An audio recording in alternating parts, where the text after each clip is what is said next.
Blog Talk Radio. Here we go with the main event of the evening. Ladies and gentlemen in attendance, boxing fans joining us around the world. It's time for the bout you've all been waiting for. Finally, it is showtime.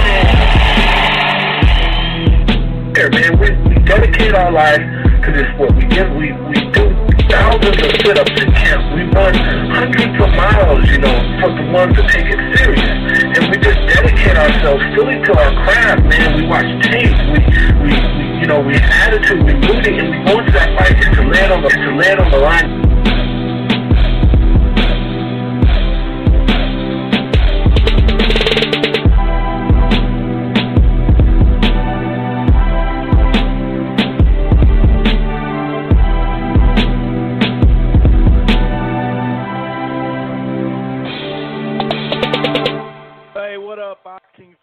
This is the Rope-A-Dope Radio Podcast. I am your host, Chris Carlson. We are live on a Tuesday afternoon, and oh, did my levels get messed up there. Not sure exactly what just happened there. But anyway, we are back. Hopefully everybody's having a good week. I know I am. I'm definitely excited. Having a weird little start with the settings randomly. I'm not sure what the hell just happened, but I am going to get I am going to fix that. Okay, so we are back. Sorry about that. Anyway, how's everybody doing out there? Like I said, we have a whole lot to talk about. It's an afternoon show, so it won't be 3 hours because I got to close tonight at the bar. So I'm not going to be that long. Anyway, well, it's still going to be 2 hours or whatever. But anyway, I'll tell you what. I'm really excited for this fight. And the levels are getting messed up again. Isn't this fun? This is so fun, I can hardly help it. Anyway, we got a lot to talk about, dude. Wilder Fury rematch. I'm so excited. I really got to say I'm really excited, too. This is going to be so damn fun. So much fun, man. But, there is some stuff to talk about from last weekend, obviously. We had ourselves in a very unusual, shall we say, stoppage. Literally a stoppage that a whole lot of folks are losing their marbles over, right? I mean, a whole lot of folks. And obviously I'm talking about the, I don't know what the hell's going on with this mic here. Weird. Something's going on and I can't quite put my finger on it. Huh. Okay. So, yeah, something's going on. Weird. So, Ramos and Perrella, Jack Reese got involved pretty heavily in that fight. That's not a huge surprise. If you've seen him in other fights, right? That's not a huge surprise, like I said, but I don't know, man. It's pretty crazy, and I feel bad for Perrella. I really do, dude. I mean, that does suck. That really sucks, dude. It's a rough one. You got 1 second left on the clock. It's just tough. It is tough. But anyway, we're going to dig a little bit deeper into that, obviously. And what the hell is going on with that mic? I just don't understand. It's just auto-adjusting by itself. Weird. Okay, so anyway, we're going to get into this. I'm very sorry. Just having a little technical issues. Go figure. If this show is messed up and technically it's just bad, I will do one tomorrow just in case. But we're going to get into a little later in the show. We're going to preview and predict this rematch. I think both fighters can fight a little bit better than they had previously.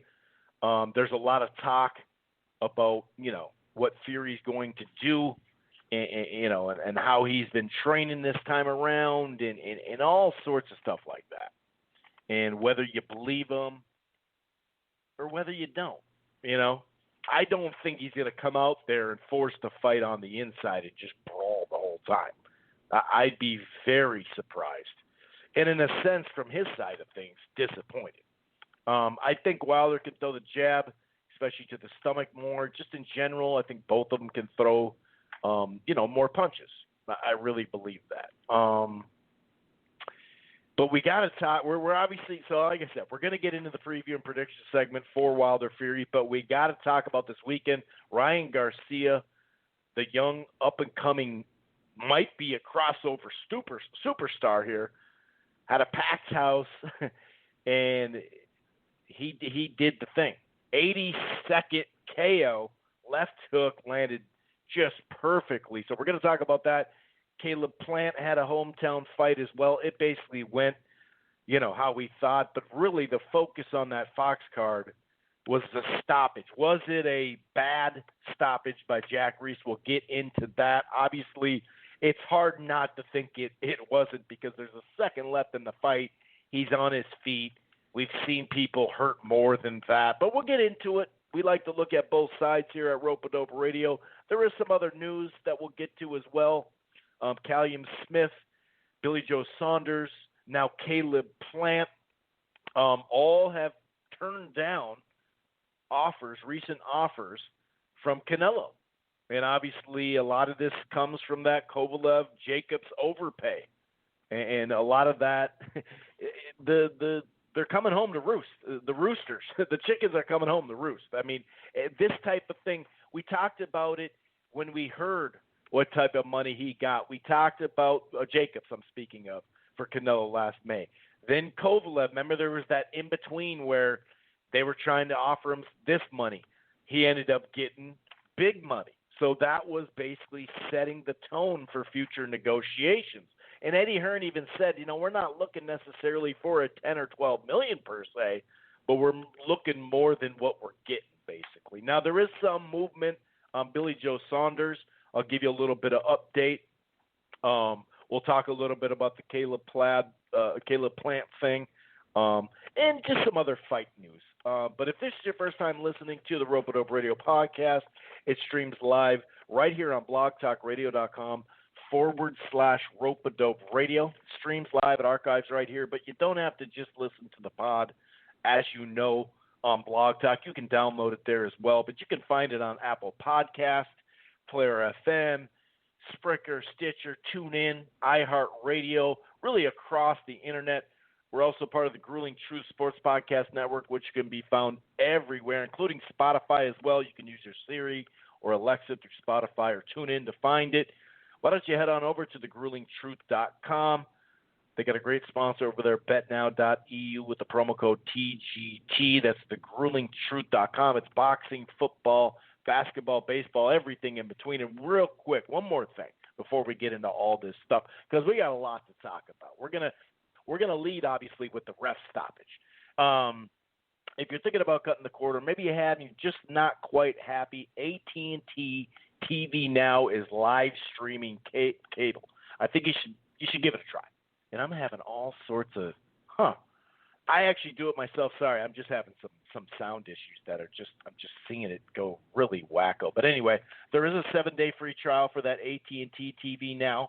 There's no annual contract, but the plans start as low as $60 a month. You can stream it anywhere. It does have the cloud DVR, which comes in clutch. And obviously right now Showtime does seem like they are getting back into the championship boxing business. In fact, they may have a fight that's interesting that they're bidding for DAZN right now. I don't know if they'll actually get it, but they do have Showtime for $11. It's called AT&T TV Now. It's live streaming cable. However, if you're in an area where you don't have great internet, these apps, the streaming stuff, it's going to be a little tough when it's live streaming. It's not archive stuff as much. They do have AT&T TV. Okay, that's just the normal cable system. That one is in a limited area, limited areas across the country, whether it's here in Minneapolis, parts of Florida, New York, Texas, California, all the way up to the Northwest in Seattle, other parts of the Midwest in Kansas, in St. Louis, Missouri. basically just go to the website, Google it, go to the website, put your area code, and see if you qualify for that area. It's going to grow, though. But AT&T TV now for the live streaming cable. But anyway, we're going to get into that spectacular knockout. We're going to get into some other stuff, but we got to get into, well, what else are we going to get into? Perrella and Ramos. And I thought this was, it was in Vegas, a 50-50 fight. I really like this fight on paper. I like the crossroads fights. Boxing is really doing good with those crossroad fights. I believe the mid-level fights now, ever since we got the Fox deal and the ESPN deal, that's actually probably the best stuff going for them as far as consistency. So, I did think it would be a closer fight, but Perrella really did a number on Ramos for the first, 4 rounds. He was moving really well. It's not like he was just on the move the whole time, because he wasn't. He was just pivoting really, really nicely. The action started heating up, but just a lot of jabs, a lot of nice right hands, some left hooks in there as well. There was a right hook or right hand that seemed to bother Ramos something, in the third round. Just really clean shots. But I noticed that the mid, maybe late fourth, the hooks and body shots, you did start to see Ramos start to pick it up a little bit. And, he's a come-forward fighter. It generally takes them a couple of rounds sometimes. But in the fifth round, it looked like he started turning the tide. And he was landing the better shots. It was a competitive round, but I gave Ramos that fifth round, and I thought, okay, he's really going to come on because this is his style. But to Plant's credit, he boxed really well in the sixth. He came out and won that round. I gave him the seventh. It was a really close round. It was a two-way round. I thought, Perrella probably closed better. He started really circling, landing jabs, landing hard shots. There may have been one more round in there that Ramos won. So maybe you had it 7-2 going into the 10th round, something like that. I think that's a somewhat fair look at it. And actually, when I'm looking at Ramos, Perrella is a bit of a front runner when it comes to his fights and some of his losses, and just in general sometimes. He'll still win the fight sometimes, but he'll start to wear down a little bit, start to get hit pretty clean. You know what I mean? And so I kind of felt that was going to happen in this fight, and Ramos will win the fight. But like I said, it was a 50-50 fight going in. But I was really impressed by Perrella, and I'm not taking anything away from him. I did seem kind of like Ramos. He's been in some tough fights the last couple of years. I thought maybe he's a young guy still, but is this one of those performances where he's a little flat, or maybe he's a tad bit shop-worn from some of these tough schedule fights that he's had? I couldn't quite put my finger on it. Now, he did speak that he was sick the last couple of weeks in camp. We hear that a lot out of fighters. Once you get sick in camp, it is hard to get rid of it because you're sweating so much. You can't really just shut your body down all the way and heal. So we hear that once in a while, of course. That's a common thing. But he said the last few weeks he just couldn't shake it. He didn't look himself, and I'd have to agree with that. I don't really, sometimes we talk about excuse or reason, which one it is, which one is it. It is tough to say off that, but I'll tell you what. To me, he did look a little shop-worn. I'll say that. But obviously we get into the gravy of this fight, and that's the 10th round. And clearly, then you really saw Ramos come on. Now, the hard shots and jabs for a good chunk of the round were still Perrella, but then he really started attacking him. And he caught Ramos, I'm speaking of, and Ramos caught Perrella with a left uppercut that dropped him, and he dropped out. He was hurt right off the bat. It was a vicious knockdown. I'm not going to say he was concussed or anything like that, but it was a heavy knockdown. It was quite shocking. It was like, whoa, what? This is happening. Does he have enough time on the clock? That's probably what everybody was saying. Can he just make it to the clock? And obviously, we'll talk about that in a second. So he went down, he got up. Clearly he was hurt, but Jack Reese is one of the refs that does in certain situations ask for the fighter to walk a few steps away and come back. Basically, walk over there and come back to me. And it's basically just follow his directions. You could see it with the Tyson Fury fight as well with the Wilder in the first one. He asked him to do that. So I think that Fury example is going to be a good example to choose here when it comes to that. I mean, not just because it's Jack Reese and it's the same walkover thing. But so he did it once, and you notice he did say come back, and there was a little bit of hesitation. Like, okay, like was he paying attention? He wasn't, whatever. But he was okay to fight. So Jack Reese let the fight go on. Ramos hit him with another right hand, hit him with a few shots. I think it was a right hand that knocked him down. He went down pretty good again. On both knockdowns, Perrella probably could have stayed down just for a little bit longer. It's, instinctively you want to get up. You're up on the scorecards. You feel that way anyway. But that may have helped him in general. But when he got up, he was off balance. You could see his feet. And so clearly he was hurt. But as far as him stopping the fight with 1 second left, it's hard not to see it from a bad stoppage side. It really is at times, because you're like, well, one, we've seen fights get stopped with guys that are, way less hurt. We got to say that. I mean, the main event, technically, you could have said that. They stopped that fight. It was a dominant fight, but they did stop the fight without the guy being on the ground and really, really, really hurt. But also we've seen fights that go on further where you're kind of screaming at the TV going, hey, stop the fight already. In fact, F.A. Ajaba, I mean, what was that guy's name? Not long ago, the guy who knocked him down his legs were shot. He was in bad trouble, but he still managed to knock F.A. down in that fight. Sure, he got knocked out and whatnot, but the thing about boxing is it's really the consistency of the calls, whether it's scorecards or refs, right? The judges or the refs or whatever.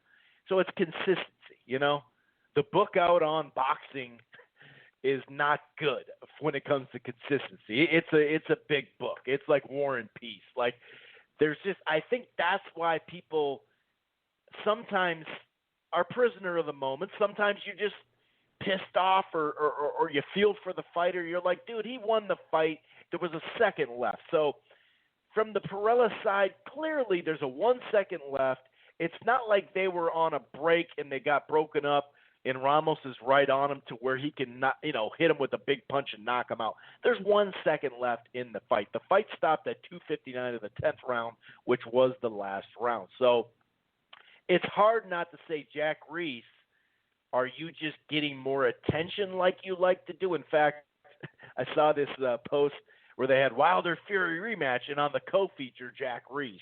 He does like to somehow infuse himself in a fight. That's clear as day. With 1 second left, of course Perrella can make it, because you can't really – I think, was it Beeb that said this? I haven't heard many people say this. But like I said, it's not a break. It's a knockdown. So you do clear the fighters into the neutral corner, right? Or at least the guy who's going to try to score the knockout, Ramos. So there's no way he would have been able to land a punch. So in the back of your head, when you're watching, you're like, dude, he's got it. He's up on the scorecards. What do you it's over. He's got the fight. It's over. And so, yeah. The Perrella side, it's really tough not to be like, dude, that was bullshit. You know what I mean? Like, he had a second left in the fight. There's no way, he made it. He made it to his feet. He clearly beat the count, so I understand that side of it. And like I said, it is, especially when it first happens, it's hard not to look at it through those lens only, but sometimes you got to look at both sides of it, obviously. And you can't be a prisoner of the moment. That's for sure. You can't be a prisoner of the moment. And the judge's scorecard was 88-83, two of them, and one 87-84. So the last round would have been a 10-7. It would have had Perrella winning by a decision, a majority decision. He wouldn't have won it, unanimously, obviously. So it's really hard not to be like, dude, he was up on the scorecards. He got to his feet, clearly beat the count. There wasn't even, that.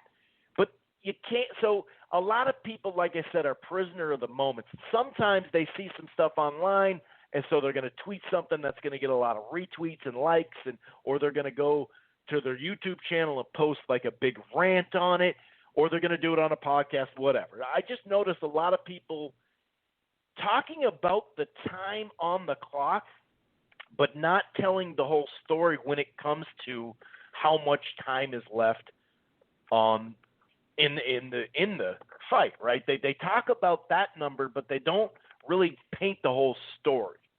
And you got to look at both sides, and then it's that old story. She said this, he said that. This is what happens. It's the actual truth. So when you look at it from that angle, first of all, we all know you can't be saved by the bell. We know that. That's been, that rule has been in, remember LaMotta. I mean, numerous fighters got saved by the bell and won a fight. LaMotta would have been 4-2 against Sugar Ray Robinson, but he got saved by the bell in one of those fights. So the saved by the bell thing, here's the thing. Back it up 20 seconds. Now, do you think he could have made it 20 seconds? And you can't even say 20 seconds because you got to look at it. The ref's job there, and what gets missed in all this prisoner of the moment rant stuff and passion and emotion stuff, and a lot of it, because like I said, boxing has a weird history on this stuff, and it's inconsistent. So that's why fans get pissed too, right? But you can't just look at it. You got to look at it. Can he continue to fight no matter how much is on the clock? The ref has nothing to do. A lot of people say he's supposed to know it's under 10 seconds from the 10-second bell. He's supposed to know there's just seconds left, a second, 3 seconds, like, Perrella's corner said there was 3 seconds left. Live he was saying that. Like I said, it stopped at 2:59. So it's easy to say, dude, there was a second left. But let's flip it, okay? Let's say they didn't stop the fight and the fight was over. A lot of people would have said, dude, he got saved by the bell. If there was 20 seconds left, one more shot, one more round, whatever, I really believe it would have been flipped the other way. They would have said Perrella got saved by the bell. And I think people still would have want the rematch. If that was a 12-round fight, Ramos wins. I think we would have got a lot of that. Either way, no matter what happened, that outcome I just spoke of or the real outcome that's going to go in the history books, I think we all want a rematch anyway from that. But remember, like I said, I do feel like people would be saying the opposite. I think people would be all about that, they would be saying, dang, dude, he got saved by the bell. And you can't, as we know, and people are just, for some reason, forgetting this, it's not, the referee is not supposed to take time out of it. The referee has to judge, can the fighter fight? It doesn't matter what time. So the whole 1 second thing is irrelevant. But people can't get that out of their mind. That's the thing. And like I said, the likes and retweets and all that doesn't happen as much too. You know what I mean? Because you just go with the majority of theme.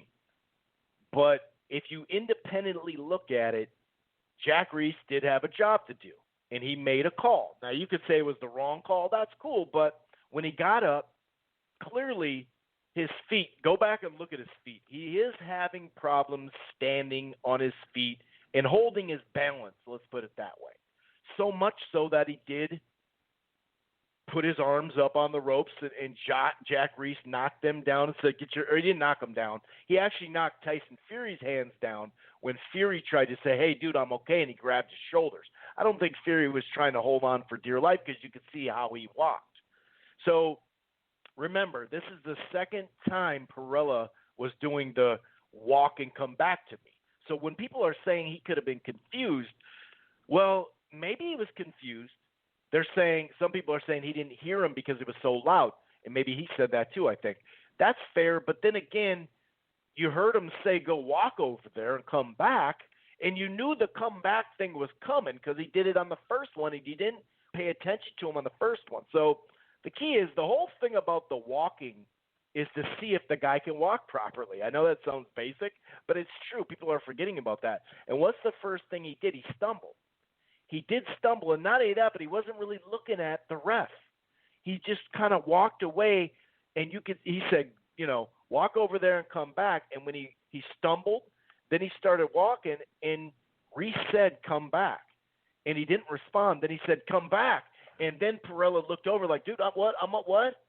So it's kind of like, okay, you can say he didn't hear him or he was confused, or he was that hurt and out of it. You can't really, it's a judgment call, and none of us really know that 100%. But like I said, if this is your second time doing the go walk over there and come back and prove to me you're okay, then you got to know what's going on. You got to keep eye contact. Like, you can walk and turn your head minorly and look at the ref. That's a real basic thing to do, and that's why I bring up the Tyson Fury thing. Look at how Tyson Fury walked over. He was literally going out of his way to show he's okay. Didn't he kind of even bounce a little bit? And he was making sure the ref knew that he was going to be okay. You know what I mean? He's fine. And Perrella didn't do that. So when you're asked to walk and you stumble, the first thing you do is stumble.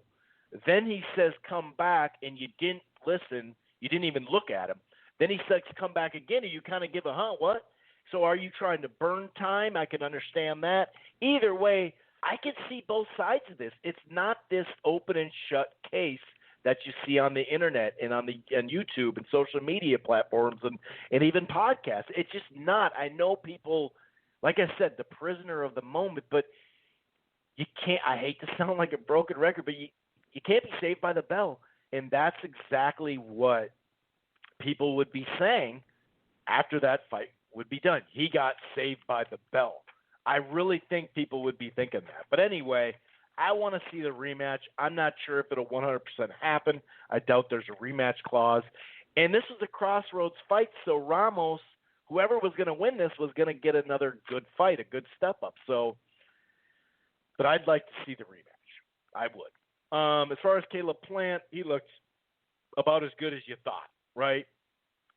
He had the guy, nose bleeding by the third or fourth round.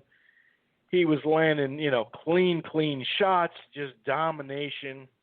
His jab, his pivot game, he really started opening up offensively in spots. He was kind of toying with them. It was a hometown fight. It was a mandatory challenge. We knew Truax or Quillen were supposed to fight. It didn't work out because of injury. The first one was a cut. The second one was an injury. Then Angulo beat Quillen, so it just didn't happen. So it is what it is. This dude was like game and tough and all that type of stuff. He was just not on his level anywhere near it, and it was a TKO 10th round. Good performance by Plant. He did exactly what he was supposed to do. Like I said, it was a hometown fight, so the hometown crowd definitely came out, and that was cool. There hadn't been a championship fight, what they say, since Tyson and Lewis. So that was 2000. Is that 2000? Or was that 2001? But anyway, I think it was 1. So that's great. You like to see the hometown come out, and now he does have another area where he can fight. So that's good. So mission accomplished there. Now, Caleb Plant, after the fight, did say that Canelo offered him the fight, but he says with, he basically saying, I'm coming off a 3-month camp. He's one of those guys that must, some guys are 7 weeks, some guys are 10 weeks. Some guys do that 3 months where the first month is just kind of shaking out, getting going, and then they up the intensity. He said that, he tried to say that, Canelo's trying to catch me and be tired, kind of like the Kovalev thing, to where he'd get a 2-week break and then go right into another camp and fight May 2nd or whatever. So he said, I'm not going to do that at this juncture.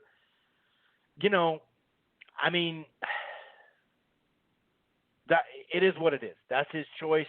It's a huge, huge opportunity for him. The fight is probably still there for him over the next couple of years. He probably would like to be fully healed and rested. Not healed, but rested. But on the flip side of that, I mean, Wilder's coming back from a quick turnover. He didn't take a bunch of punishment. Now, he could have some, you know how you get the minor bumps and bruises in camp? He could actually have something that's bugging him, and maybe he doesn't want to lead on to that. Maybe I could understand that part of it if you're not feeling 100% healthy, but you're not really talking about that. But he didn't mention that. So it's a huge opportunity that he is letting go by. Now, does that mean the fight's gone? Probably not. Probably not. He is a belt holder. If he were to, it's just the thing is, if he fights Benavidez and loses, then he missed out on a huge payday. And a chance to, well, you're going to up your name regardless just fighting him, but if you do beat him or even fight to where it's a 8-4, 7-5 fight, your name goes way up. So, it is what it is. Callum Smith recently turned it down again. We knew Charlo last year turned it down, the offer. We don't know what these offers are. Billy Joe Saunders, Murata, a lot of folks are turning it down. But anyway, just to clear up some of that rest of that PVC on Fox, Dulé and Magdanello. Magdanello looked good. I really liked this fight as far as this was going to be another real test. A couple of years ago, I think 2018, Dulé, his only loss was to Colbert. So that's really not, a bad loss, obviously. And so this was going to be another step up. And credit to Magdanello. I mean, he worked the body. He was destroying him to the body to the tune of 77-5. That's destruction. He landed 165 punches to 86. The fight kind of slowly started. There was really that left hook to the body was key. It started picking up though in the third, and it was very competitive within the rounds. It was a fun fight to watch for a casual. But it was one-sided on the scorecards. There was only a couple rounds, maybe one or whatever, that you could even give to Dulé. But he was still, they were close rounds, some of them. But to me, Magdanello just landed, the better shot. There was that left hook counter to the body that dropped Dulé. There was a point deduction, though. From some low blows. Once again, Jack Reese was here. Some of the low blows, some were low, but some of them were on the belt line. Some of them weren't. Either way, it was a dominant performance by Magdanello. And like I said, really that body work was impressive. So kudos to him, and it's really back to the drawing board for Dulé overall. As far as the DAZN card, though, I mean, dude, wow. Ryan Garcia, we know that he's got an Instagram following. It's almost up to 5 million. Maybe it is now after that type of performance. But this was supposed to be a good test for him right here. Fonseca, Francisco Fonseca. This was supposed to be a good test for him. A measuring stick, all that good stuff. But he actually came out with a strong jab, did Garcia. And he was pushing back Fonseca, which we all kind of thought Fonseca would be the one applying the pressure. But Garcia took that play right away out of him. And 80 seconds into the fight, there was over 10,000 people there. We'll figure out how much was paid attendance. But where he's at, this isn't a championship fight. Where he's at on that now as far as the growing ticket sales, not just Instagram and making money off Instagram, but he's starting to be able to transfer over into boxing fans too, which is key, obviously. But that left hook found a home, and it was curtains, dude. That was a beautiful shot. He even talked about, he was watching Sugar Ray Robinson, and Robinson actually does move like that sometimes, or does a move like that, I should say, where he makes the guy miss and just in an exchange, perfectly timed shot. It was. Now, Ryan Garcia did show respect. He got down on a knee and made sure he was okay. But, wow, what a spectacular way. That's back-to-back highlight reel knockouts. So he had some guys in front of him that some people thought he'd get tested, Velez and Morales back in 2018, and he destroyed them. So this is big. This is really big. Now, Linares and Morales was actually a fun fight, really fun fight. Morales landed a few really good uppercuts. He was working to the body as well. But it was I think it was a left hook that started things out in the fourth round. Well, actually, what am I saying? There was a right hand in the third that caused a knockdown that stiffened up Morales' legs, not just one. And then a left hook and then a straight right hand. It was a TKO. Linares got hit or whatever, but he looked pretty good too. So that is the plan, it sounds like. And, you know, we've seen the co-feature thing, put them on the same cards and match them up. It usually works pretty well. They're talking about Staples Center, Forum, the Honda Center, whatever. Just keep it in California. It's another measuring stick. You know, we could talk about Linares. Linares offensively is gifted. You know, he's a guy that has gotten stopped early in fights when he shouldn't. He's also been up on the scorecard like what was that DeMarco fight where he's up on the scorecard looking just phenomenal. Gets a cut, which is something that's definitely been an issue with him. The scar tissue and just getting cut that many times, that's been an issue for him, unfortunately. But it's still a good veteran. It's a good veteran name. And also, if Linares can get out of those first couple of rounds and actually show his outside game, he could test them. Now, a lot of people they're now saying Ryan Garcia's the number one guy off of the young guns, whether it's, you know, Devin Haney and Teofimo Lopez and Gervonta Davis. And now the lightweight division is getting hot. And we got a fight coming up, I believe, in May with Lomachenko and Teofimo Lopez.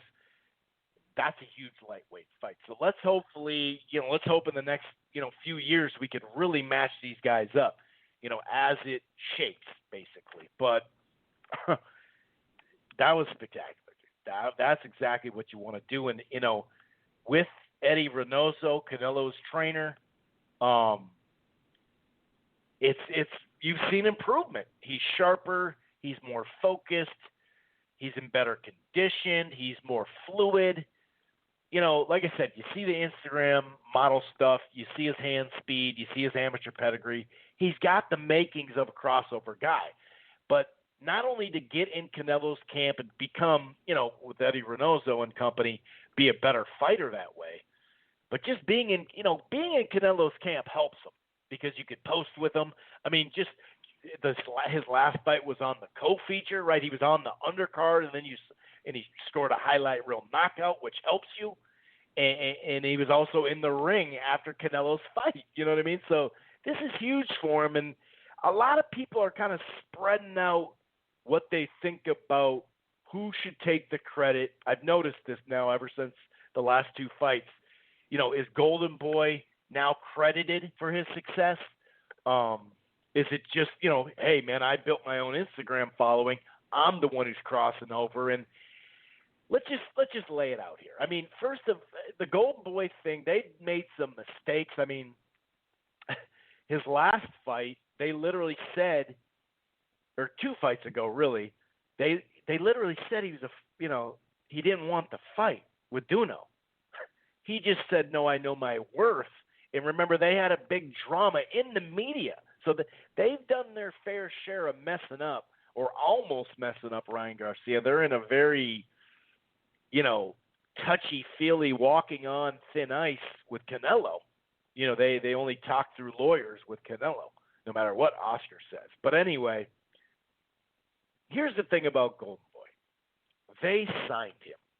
So we can shit on Golden Boy a lot for this situation and in other situations. They're obviously having problems closing deals in general, but especially with Canelo. Someone's going to fight Canelo. It does seem like it's getting down to Billy Joe Saunders, but the one thing you can't take away from is they did sign Ryan Garcia. So there's credit right there. Now, I don't know whose decision it is 100% to put him on a co-feature of Canelo. Is that Canelo liking the young dude now because he's in this camp and said, hey, put him on my undercard? Is a combination of Garcia asking for it? Is it Golden Boy saying, hey, Canelo, do you mind? I don't really know, but that helps because we know Canelo, the key is to become a ticket seller.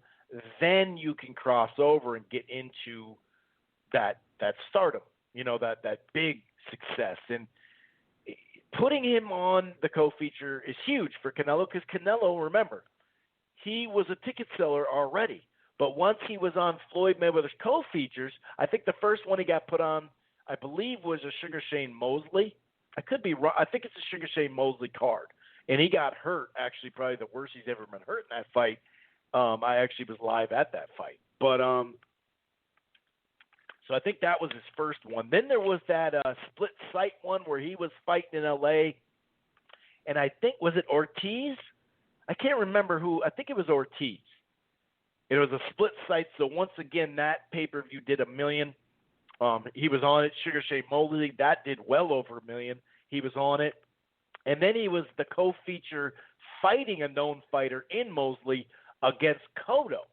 So that's like 3 key spots, and each and every time he got more popular, and that's what helped him get over the hump.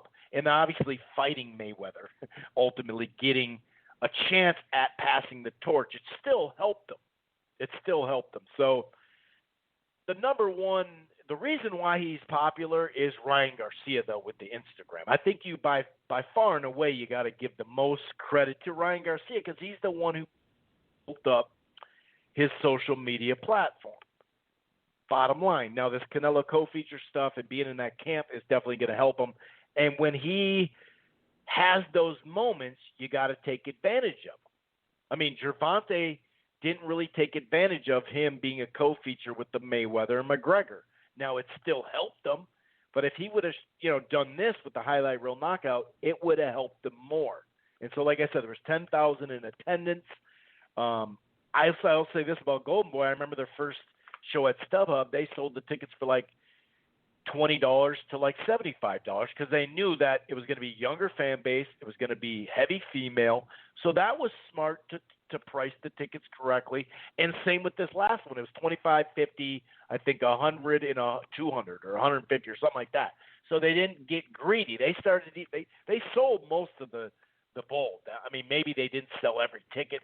Who knows about that? But they definitely sold a lot of the bowl to where they were starting to put more 25s in the upper deck. So, like I said, we'll get as far as the gate and all that. But it really doesn't matter at this point because, like I said, it wasn't a championship fight. So, this is a good sign, basically. But I do want to see that Linares fight. I think it's actually a really, really good fight, and I'm definitely looking forward to that. I think it's a good step, where he is. Now, real quick, just to finish out the weekend, a lot of people, just to kind of clean that up a little bit, the 135 division, now everybody's choosing who's best, but these guys haven't fought each other yet. They had Devin Haney in the ring. I thought that was interesting. We know that's not next, but I thought that was kind of interesting to have them in the ring, and they're going head-to-head. It riles people up, but it gets the ball rolling for a fight down the line. But it was funny how Garcia listed out. So I thought they played it well, even though it's meaningless at this point. But like I said, it gets the ball rolling, gets people talking, of course. And,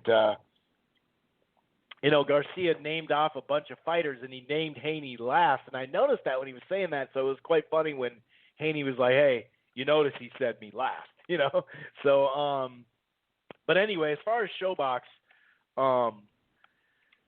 that was a good ShoBox.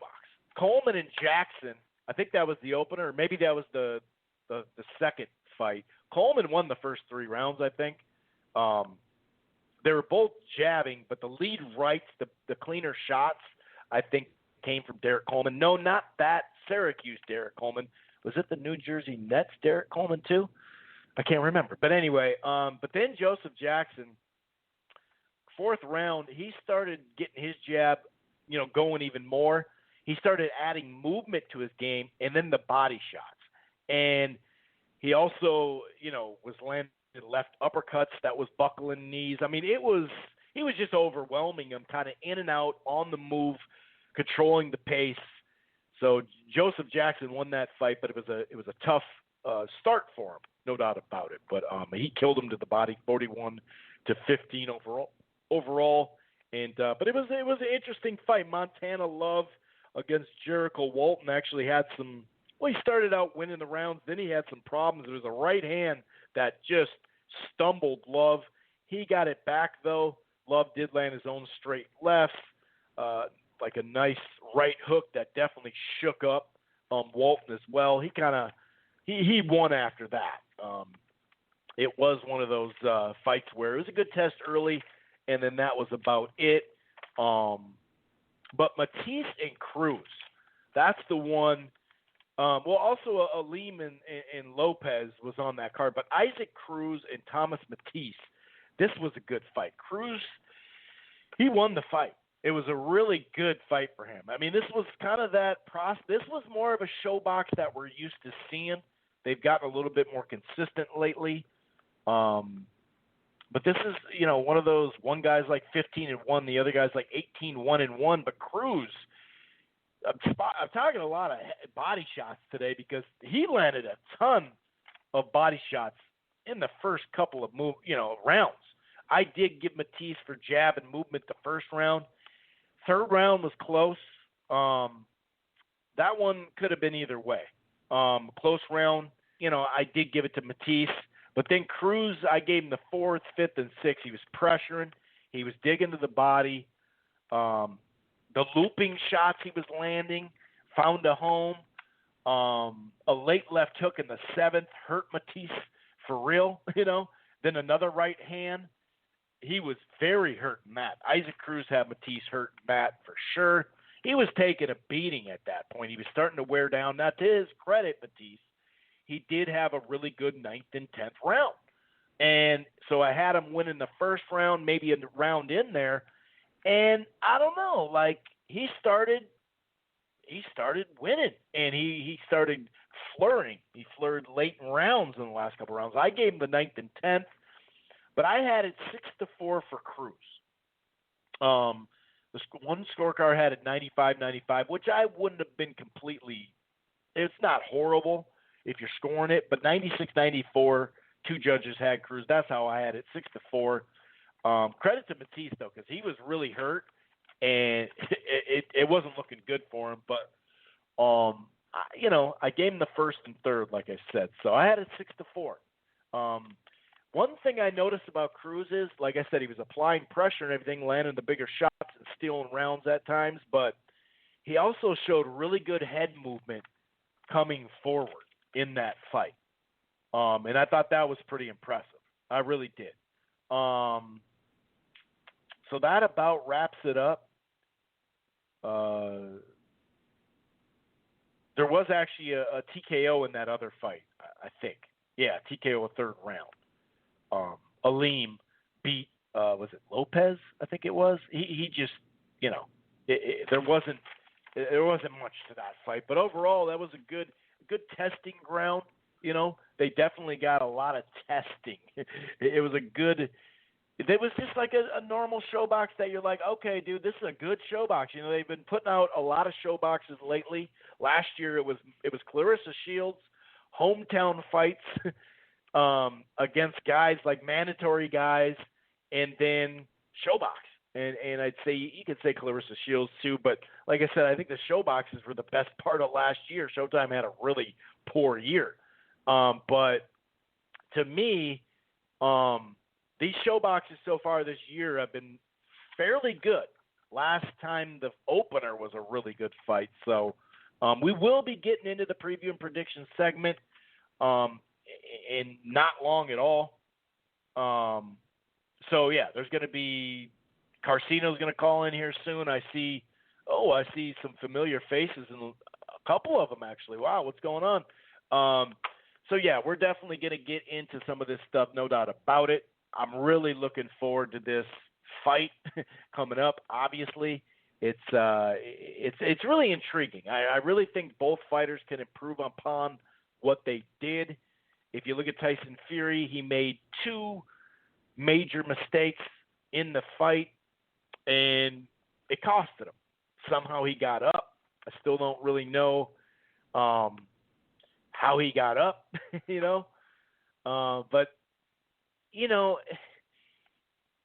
can he do – I mean, he had a really good performance, but the whole virtuoso performance or the whole he took him to school, you got to calm down on that a little bit there, because when you think of, like, virtuoso performances, you think of Floyd, you think of Mayweather – or I just said Floyd Mayweather. You think of Mayweather, you think of Roy Jones, you think of Pernell Whitaker, you think of, Andre Ward, you think of that.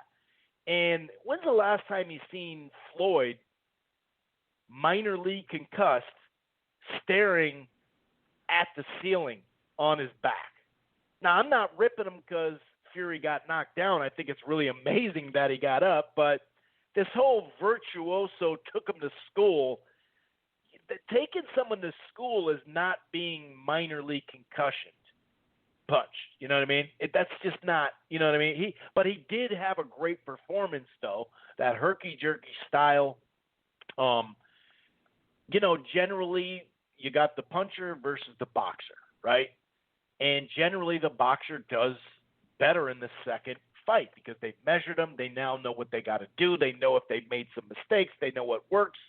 So I think he can improve. Let's put it this way: if he just doesn't get knocked down one of those times, he actually wins the fight on the scorecard. He actually does. So there, right then and there, if he only got knocked down once, as long as he gets up, he could win the fight off that.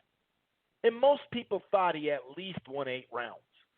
I don't agree with the 10-2. I think there's a swing round in there. The first 4 rounds, I think it's 3-1 after that, but 8-4 is like the maximum you can do. And the reason why I like to use that scorecard, because that kind of takes away a lot of debate.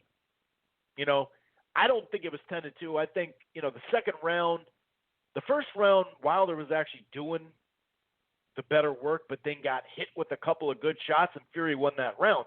But then on the flip side, there was a left hook that not many people completely saw the impact by Wilder, because the camera view, you had Fury facing us. Or not facing us, but his back facing us. So he actually held after that shot. It was later in that round. So I actually think the second round, the reason why I give it to Wilder was because of that. That was the best shot of the round, in my opinion. But still, the reason why I say 8-4, because 8-4 is 116, 112. So you take the 2 off, it's 114, 112. So even if you go 8-4 for giving Wilder 4 rounds, he still didn't win the fight. Like, sitting at home scoring it. Most of us thought he lost the fight. Fury could just not get hit and he wins the fight. But he also now has a full year of getting in better shape, getting in, just fine-tuning his craft. He didn't really take any damage in that first fight, but he did take a lot of damage and get hit a lot. And obviously we know the cut. We'll talk about the cut. So my thing is, there were moments where the whole I'm going to come brawl. I'm coming to brawl. I'm coming to fight inside and all that. I don't see that. I don't see that. Now, I do think he could, at times, do little spurts.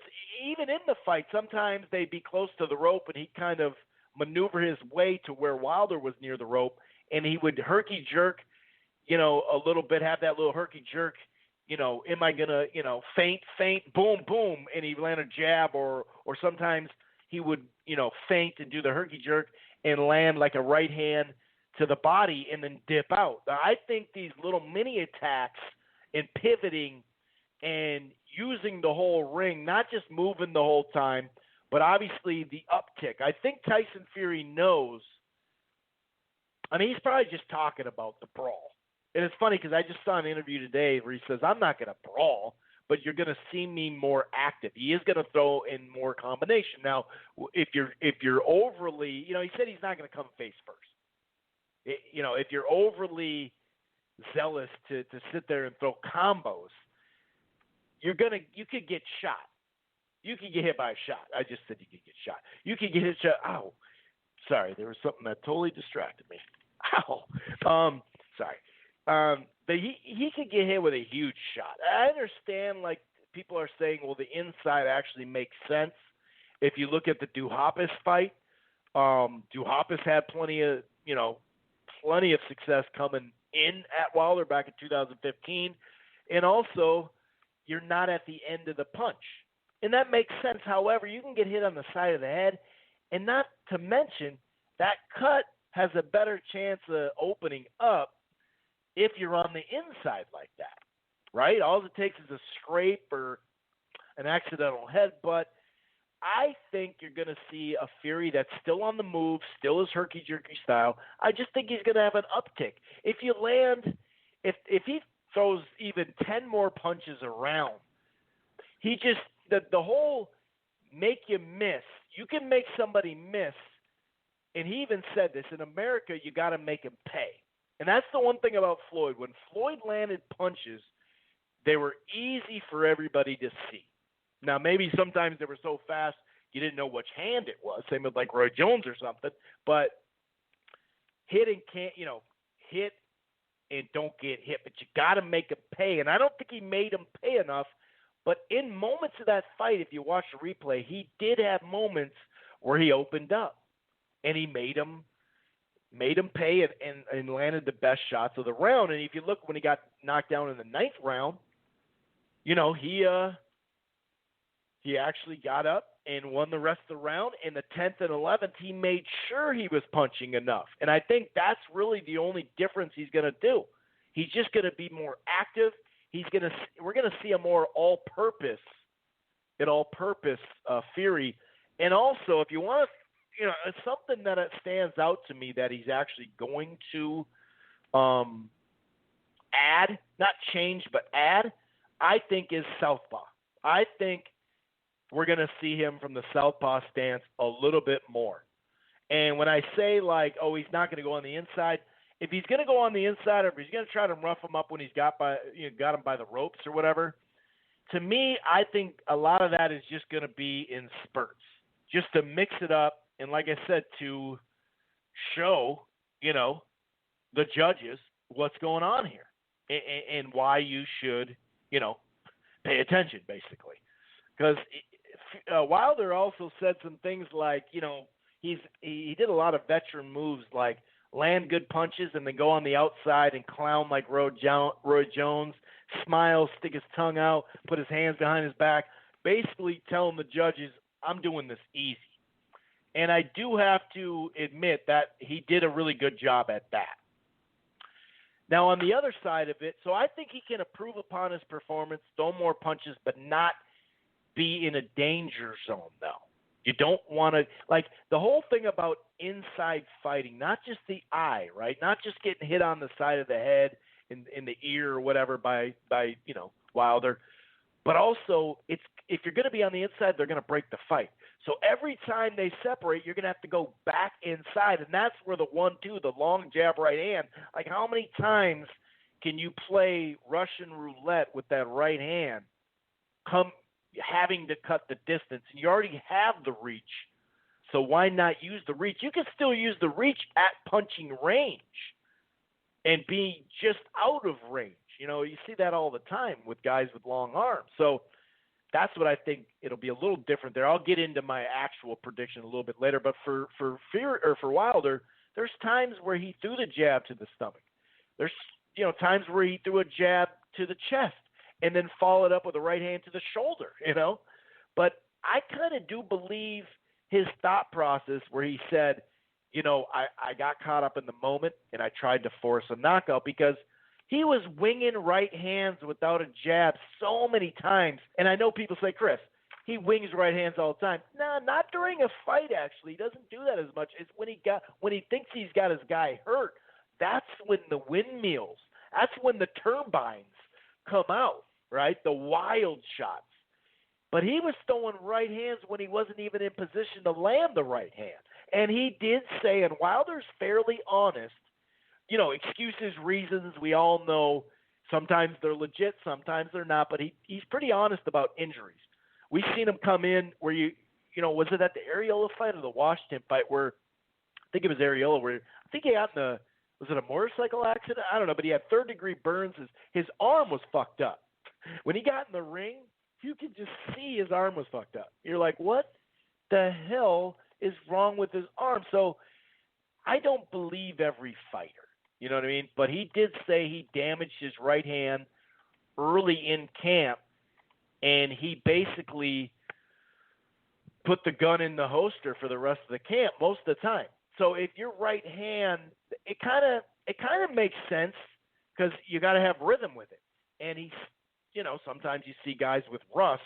By the end of the fight, they start to get the rust off. And he did start to straighten it out. So I don't know. But either way, forget the right hand and injury or anything like that. If that is true, though, that could make a world of difference if he could throw the right hand. But we don't know. We don't know if that's true.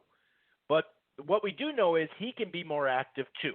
Although Fury has good timing, he's got good IQ and all that, he's not the same fighter as, say, an Ortiz. And Ortiz will counter you, and he'll land on you to where he has a chance to hurt you with one punch. Not to say Fury doesn't. They're heavyweights, right? He's 270 pounds, he said he's going to weigh in. But he can hurt people, no doubt. But, just that one punch explosiveness, that's Ortiz. So a lot of people, I don't think he's going to, and he even said this, I don't think he's going to use the same tactics. Being more patient doesn't mean you can't throw more. And I still think he's going to be dictating the pace. And I think if you throw, that jab to the body, and especially throw that jab to the stomach and the chest, and just body shots in general, he made a couple of comments that made me go, okay, I think he's going to uptick his volume. Because he said, I'm going to punch what's open. Instead of trying to land that one big punch, I'm going to let it come to me, and I'm going to throw the jab more. And he did have minor success, mind you. But he actually did. When he did that, now did Fury take the jab away? That's what we're going to find out. Ortiz, it did seem like Ortiz took the jab away because a lot of times if he'd even try to double up that jab, he was getting countered with heavy shots. Whereas I think that Wilder's going to be still aggressive. He's not going to be so waiting for that just one shot, taking his time. I think he will have an uptick as well. So to me, this will be a better overall fight as far as two-way action, as far as that. I'm not going to say it's going to bring the same drama of the last round and even the last chunk of rounds, right? But I think when you look at what Fury did in the 9th, 10th, and 11th, and also what Wilder did in the 9th and the 12th, I think you're going to see a little bit more of that. So I think it'll be a little bit more action-packed. But today, literally, Fury said it's not going to be a brawl. When I say I'm coming to him, I'm not brawling him. He said it's going to be all-purpose, and watch for the southpaw as well, by the way. Just saying. Like I said earlier, though, it does seem like Billy Joe Saunders, they're narrowing down an opponent for Billy Joe Saunders. That's what it seems like as of right now. Like I said, Callum Smith, Murata, BJ Saunders, a lot of people turning these fights down right now based off the offer. And we've seen this Kovalev thing. Remember, they almost had the deal struck. They knew he had a fight. It was going to be somewhat of a quick turnaround. That's actually why Caleb Plant doesn't want to do the quick turnaround. You can agree or disagree with him. Obviously, it's a big opportunity that he is missing. And if he loses to Benavidez, he's going to be looking at it like, damn, kind of like Tevin Farmer. A lot of people talked about Gervonta getting a big offer from DAZN, but Tevin Farmer got a $2 million offer. It'd take him 3 fights to get to that offer. Remember, we talked about that. Now he lost, and he has a rematch clause, but it's a little shaky because there's a mandatory thing. So my point is, Caleb Plant, all these guys could lose. Like, even if Billy Joe Saunders and Callum Smith don't take the fight, let's say they fight each other, well, someone's losing out on a big-ass payday. You know what I mean? So we'll see if Caleb Plant's making a mistake. If he beats Benavidez, I mean, what they got, like nine fights still on the zone. It's like 4 years worth of fights. So Benavidez is young into his professional championship career, right? So yeah, sure. Or Benavidez and Plant. So whoever wins that fight, yeah, that could be down the line and still be there. A lot of Callum Smith, all these guys think, well, that fight's still going to be there, but the risk is if you lose. It sounds like Charlo is going to fight, this year, Derevchenko and Eubank Jr. It sounds like those are the fights being lined up for him. If he loses one of those, especially the first one, he lost out on a payday. But we don't know exactly what these paydays are. Remember, Kovalev was being offered much lower, and he held his ground. And by reports, it almost doubled. But the point is, when you pay Danny Jacobs $10 to $12 million to fight Canelo, and you pay Kovalev $10 to $12 million to fight Canelo, you're setting the price. And I know people don't want to hear this, but it's a business. And I don't like to toot my own horn or say, I told you so. But we talked about this right around that Kovalev time, and even just overpaying. Like they paid $15 million for Golovkin against Stevie Rolls. Like when you overpay this much, because remember the PBC was the ones that were overpaying, messing up the market, right? And to an extent that was true. They did mess up the market. They didn't necessarily mess up their own market because the promoter doesn't get a percentage. He gets a fee. Whereas the fighter in the PBC, they get to keep more of the money than having a promoter. There's really not a large middleman there. But this is like skyrocketing. The price is way out of hand. So, we talked about this last fall and in the summer. They're going to have problems closing deals because when you set that, Danny Jacobs fought Golovkin, he fought him really, really well. But he's never been a big ticket seller. Kovalev, never a big ticket seller, big ticket seller, but he did fight B-Hop. He fought Pascal. He fought names. He was on HBO a lot. So my point is, you were going to have a problem. And Eddie Hearn even said, hey, I'm not saying they're shitty offers. I'm not saying we need exactly what those guys got, but it needs to be more. And it is kind of funny because Eddie, when he talks about Charlo, and I understand Canelo and Andre, that's a difference there. But even Oscar, Oscar says they're all idiots for I understand Oscar's side too because he's like, dude, you're making your biggest payday, though, and you got a chance to beat Canelo. So, but like I said, I knew they were going to have this problem. I knew it because the price has been set, and that's what it goes off. And it's in the last chunk of months, that's 4 fighters that have turned it down for various reasons. Caleb actually didn't talk about the money was wrong. He talked about, I need to shut down my body here for longer than what the time says. Like I said, we'll see if it's a mistake. But anyway, it is funny though because Eddie Hearn will say, it's not shitty offers, but at the same time, you don't have to degrade these guys. But we saw what he did to Wilder when he degraded Wilder over and over and over again, and that Joshua fight started in single digits, millions, right? 7 digits. Then it got into 10, and he offered him 12 and 14 and 17 and all that. But remember, in his back pocket, they had a big budget with DAZN. So the same guy that's telling you to take the fight for 12 and 5 million and 12 million and 17 million, the first meeting they had with DAZN, the first fight with AJ was going to give him 40 mil. So it's promoter talk. Eddie Hearn, he'll turn around and say, hey, man, no, dude, let's not degrade the fighters, but then he'll turn around and degrade the fighters. That's just promoter stuff. It happens. I understand why Oscar's frustrated, too, because he's like, what the hell? What the hell? I mean, Oscar was never in that situation because he was always the A side. So he didn't take a bunch of – his less money is like – or the catch weight with – the biggest thing he could do is like a catch weight with Pacquiao.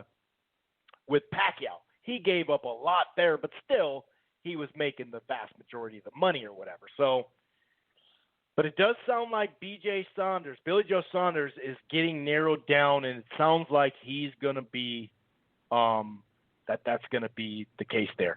Prograis and Hooker was supposed to be getting finalized on DAZN. It seems like now Showtime is actually putting up some offers for it. We'll see if it lands on DAZN and Showtime. I think that's a really good fight. Guys coming off losses. In a sense, kind of an early crossroads fight for those guys, in a sense. Now, I wouldn't call it crossroads because they're not both screwed. But when you lose back-to-back fights, that does something to you regardless. Neither of them have a long-term deal or something like that.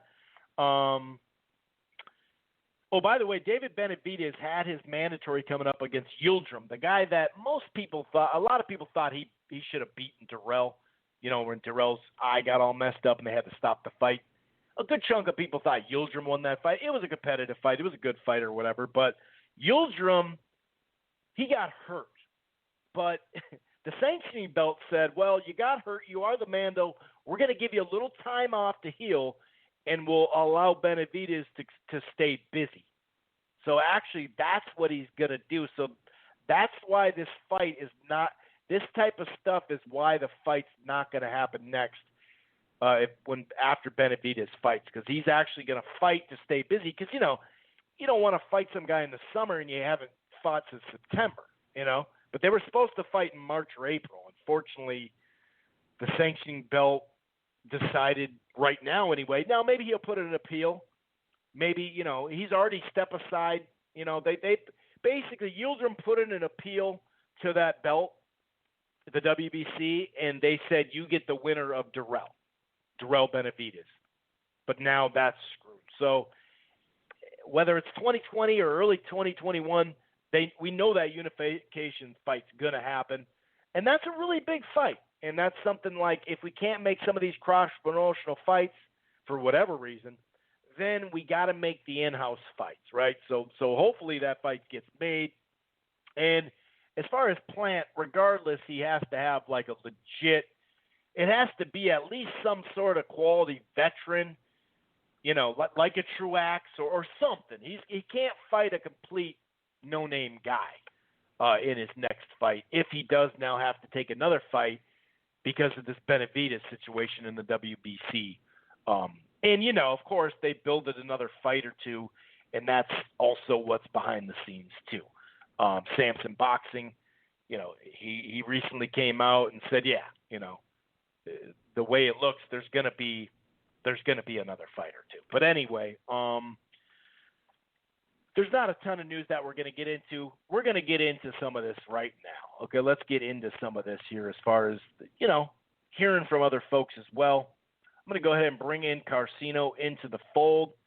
If you're on the line right now and you're just listening, that's cool. I appreciate it. I see some, folks that I've seen for a while. See some folks, what's up, that I haven't seen in quite some time, so it's good to see. But you can press 1 to join the conversation if this is your first time and you don't know the drill. You just press 1, join the conversation. Otherwise, you can just chill and listen that way too. I'm going to go ahead and bring in Carcino into the fold. What's going on, Carcino? How the hell are you, buddy? Busy. busy. Busy. That's what it's. I saw your text. I was just kind of busy myself in what I'm doing at the moment. I did see your text. So let's try, just because, I do have to work tonight, so we'll try to keep it more focused. A lot of times we like to talk about a variety of stuff. We're going to talk about something that you want to talk about for sure. But first and foremost, we got to talk Wilder Fury, obviously, and get your prediction there. But let's talk about two major things. Obviously, Jack Reese, the stoppages, whether you agree or not, would he have been saved by the bell, or was it bullshit because there's only a second left? He would have made it, and he would have won if you look at the scorecards, he would have won. I want your take on that. I want your take on Ryan Garcia and that spectacular 80-second knockout. And then I have a feeling that you want to talk about something else, too. I'll let you explain it, sir. Well, it takes me back to the Chavez fight. Of course, with Mildred Taylor. Definitely. Well, Taylor would have won, and then they stopped the fight. That was on my mind immediately, and I said, Jack Reese is in trouble. Because I don't think Jack Reese was thinking that when he made the decision. And he's not supposed to think hard... about the time. A lot of people, they only want to talk about the time, Carcino, that there's only 1 second left. But a referee's job there, like we know, you can't be saved by the bell.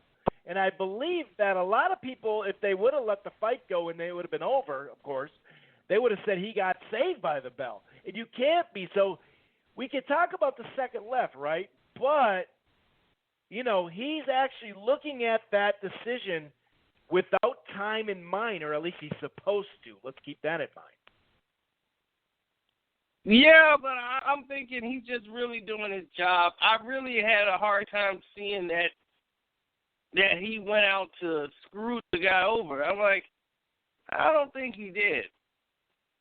I said to myself, I'm like, I don't really see it that way. I mean, he's a PBC guy type of guy, and like a hometown favorite guy. But Jack has always been straight up. So I've never really seen Jack Reese be shady enough to try to make the stoppage to stop the fight for a guy. I'm just on Jack's side on this one, 100%.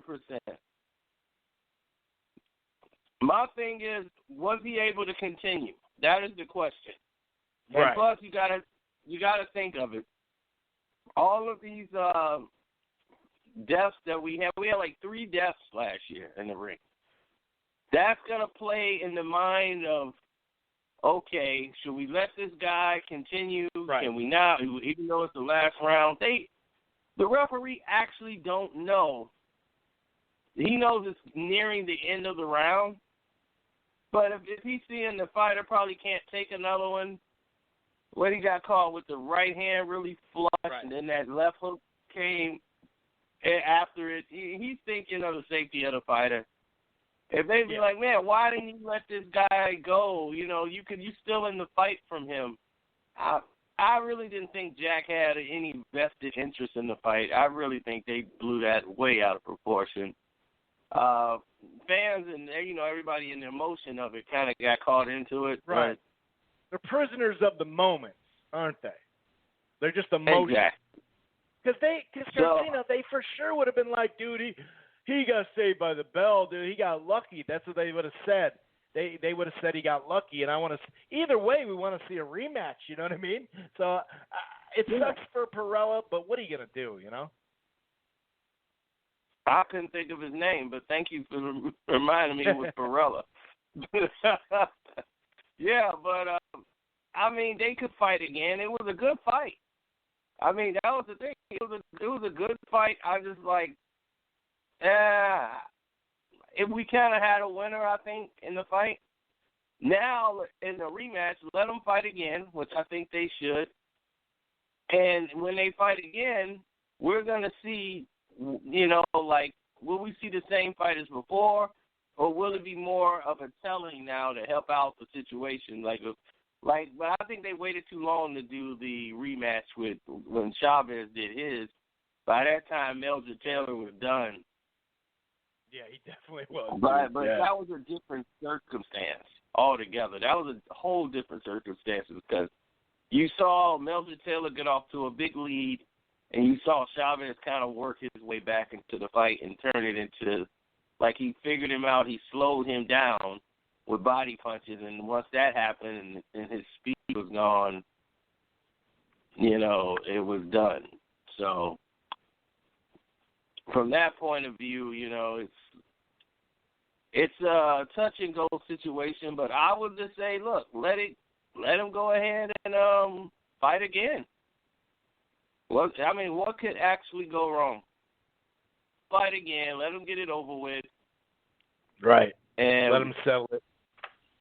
Right. Let him settle it. You got people interested in it now who probably wasn't interested before. So definitely let him go ahead and do it. So real quick, Ryan Garcia, what'd you think of his, one-punch knockout? He put some butts in the seats. He's starting to get on Canelo's undercard. He's showing some improvement and even more, patience instead of just trying to get a knockout. These last two fights, he's at the highlight reel knockouts. What do you think of that, man? That was a hell of a punch that he landed. I'll give him that. That's for sure. Well, now they call him King Ryan, all of these different things. Ryan Garcia, to me, it's still the jury's out on him. I mean, he's still flashy. He's the top seeded. They got him as the new Oscar de la Hoya. He's really cocky. He's really wanting the big fights, and he's going to get them. The thing about him is that he's not somebody who wants to shy away from the fight. I mean, to me, he fought the right opponent, I felt. That, I didn't expect that to happen that early, but I didn't see that being any which way but a knockout. I had it going about 6 rounds before a knockout would happen, but he caught him cold in the first round, and to me, he fought a guy that was okay with, if I got knocked out, all right, forget it. I kind of felt like his heart wasn't really into that. It was more of a paycheck. So his real test is going to come up soon, because according to this new Golden Boy deal, they're not going to see any benefits from having Ryan Garcia signed to that massive contract unless you have a partner to dance with. So they're going to have to do a huge fight with Ryan very soon, and Devin Haney wants to fight right away. He's not going to get it. So they might we know get that. We know that. That's not happening. I mean, that's down the line potentially. Right. Now, you look on the other side, you have a lot of different options for Ryan Garcia. He wants Gervonta Davis into the fight in a big fight coming up in April. I think, what is it? I think he wants it in April or May. He wants a big fight this year, so he wants a pay-per-view, and he's looking at Gervonta Tank Davis. And he's like, that's the fight I want.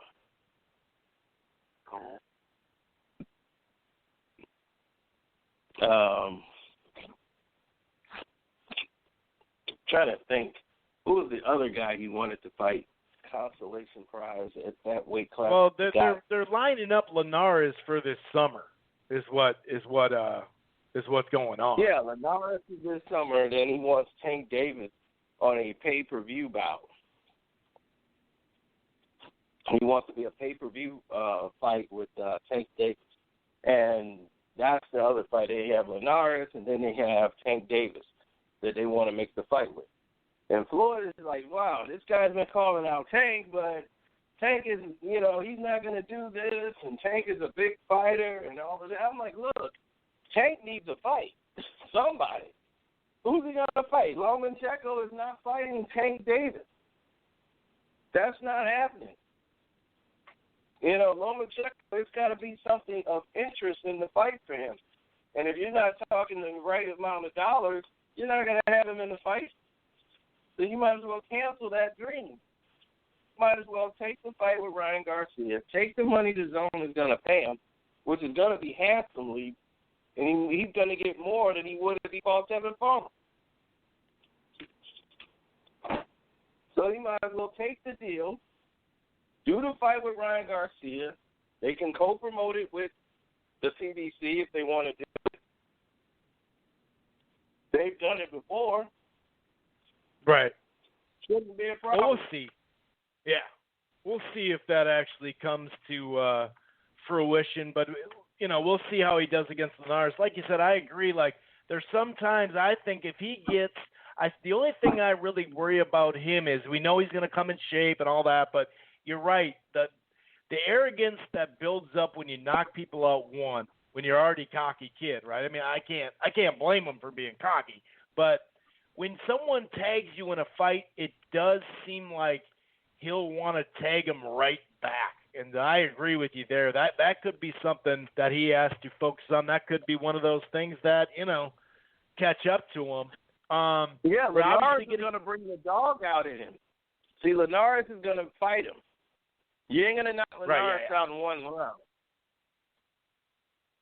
Yeah, definitely. I mean, it's the offensive skills of Linares can get out of those first couple rounds, because that's usually his problem. If he can just get out of those rounds, he's going to give him something to think about, that's for sure. And it's not going to be him just pushing back a guy who's stationary. He's going to have to try to cut the ring off.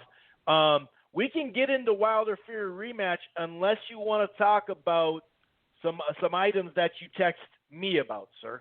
Let me know what you're thinking. Well, we can talk about that before we get into Wilder. I just uploaded the exclusive interview with the California State Athletic Committee's executive officer, who is Andy Fowler. And Andy gave a very interesting. He used to be a fighter. He used to be a open hand, open glove fighter, like a MMA. And now he's like the executive for the California State Athletic Committee. And he's the one that put out the press release to the controversy that happened this week with the water bottle incident with Tony Harrison and the Jermall Charlo fight, the second fight. And to me, that had all my attention, as I never saw it. And when I watched it live, I never even paid attention to it. So when Tony Harrison, when he saw it, he went and called the commission and wanted to file a complaint, and they immediately remembered it off the top of their dome and started shooting it down immediately. Like he was crazy. So he, put in a protest, and within 24 hours they came back and said, no, Mr. Charlo was, he didn't do anything wrong in the corners. And I'm like, there's two different water bottles in the corner. That's strange. And Derek James, who's the trainer, he wouldn't even touch that green Gatorade bottle. He only gave him the bottled water that was issued by the commissions. So for me, this interview, I couldn't wait to get him on the phone because I was confused once I saw his press release. When he said that in the press release that they were aware that they asked for permission to use this Gatorade bottle, and they witnessed the commission, whoever was the officer in the ring, he saw them open up that two bottles and pour it into the green Gatorade. And that's it. We got to just go by the word of that's what he said, and he said that it's just water in the bottle. I'm like, you didn't let the other guy know what was going on, so that's why I had to interview him. So today I finally got the interview out. I put the video out. People are going to try to stop that video from moving. I already know that. It's already happening right now. Yeah. PBC is not too happy with that. But in this interview, it was very candid. It was about 20 minutes. It was supposed to be about 2 to 3 minutes. It turned into 20 minutes, and it is some of the most unbelievable remarks I have ever heard in my life that I could not believe somebody was saying. I said, well, you guys have the obligation to tell the other side, the other corner. If you guys, I was like, when was this decision made? Was it before the fight or after the fight if they want to use this bottle? Oh, it was before the fight. Well, if it's before the fight, why wasn't the other corner notified? Oh, we don't have to do that by the state of California. It's not a law. We don't got to notify the other corner of anything. So I'm like, you can approve something on one side of the ring, and they don't know anything. I'm like, Harrison is the champion. where did that even make sense? So if you gave them permission to use the water bottle, why did they use the regular water for the first 4 rounds if they asked you for permission to use the water bottle? He said, I guess they wanted more water. I said, what? They wanted more water. They got 30 bottles of water issued to them. You can fight 24 rounds and won't run out of 30 bottles. Won't run out of water. Yeah, because it's not like you can drink a whole bottle in each round. Now, the water bottles were like a normal water bottle with a cap, right? It wasn't a squirt bottle, the ones they had. Yeah, normal water bottle. Okay, so like me and you just go get some spring water. Right, exactly. So it's just a pack of that, and they instead of gulping, they basically wanted to spray the water. Pause. Right? That's basically what it is.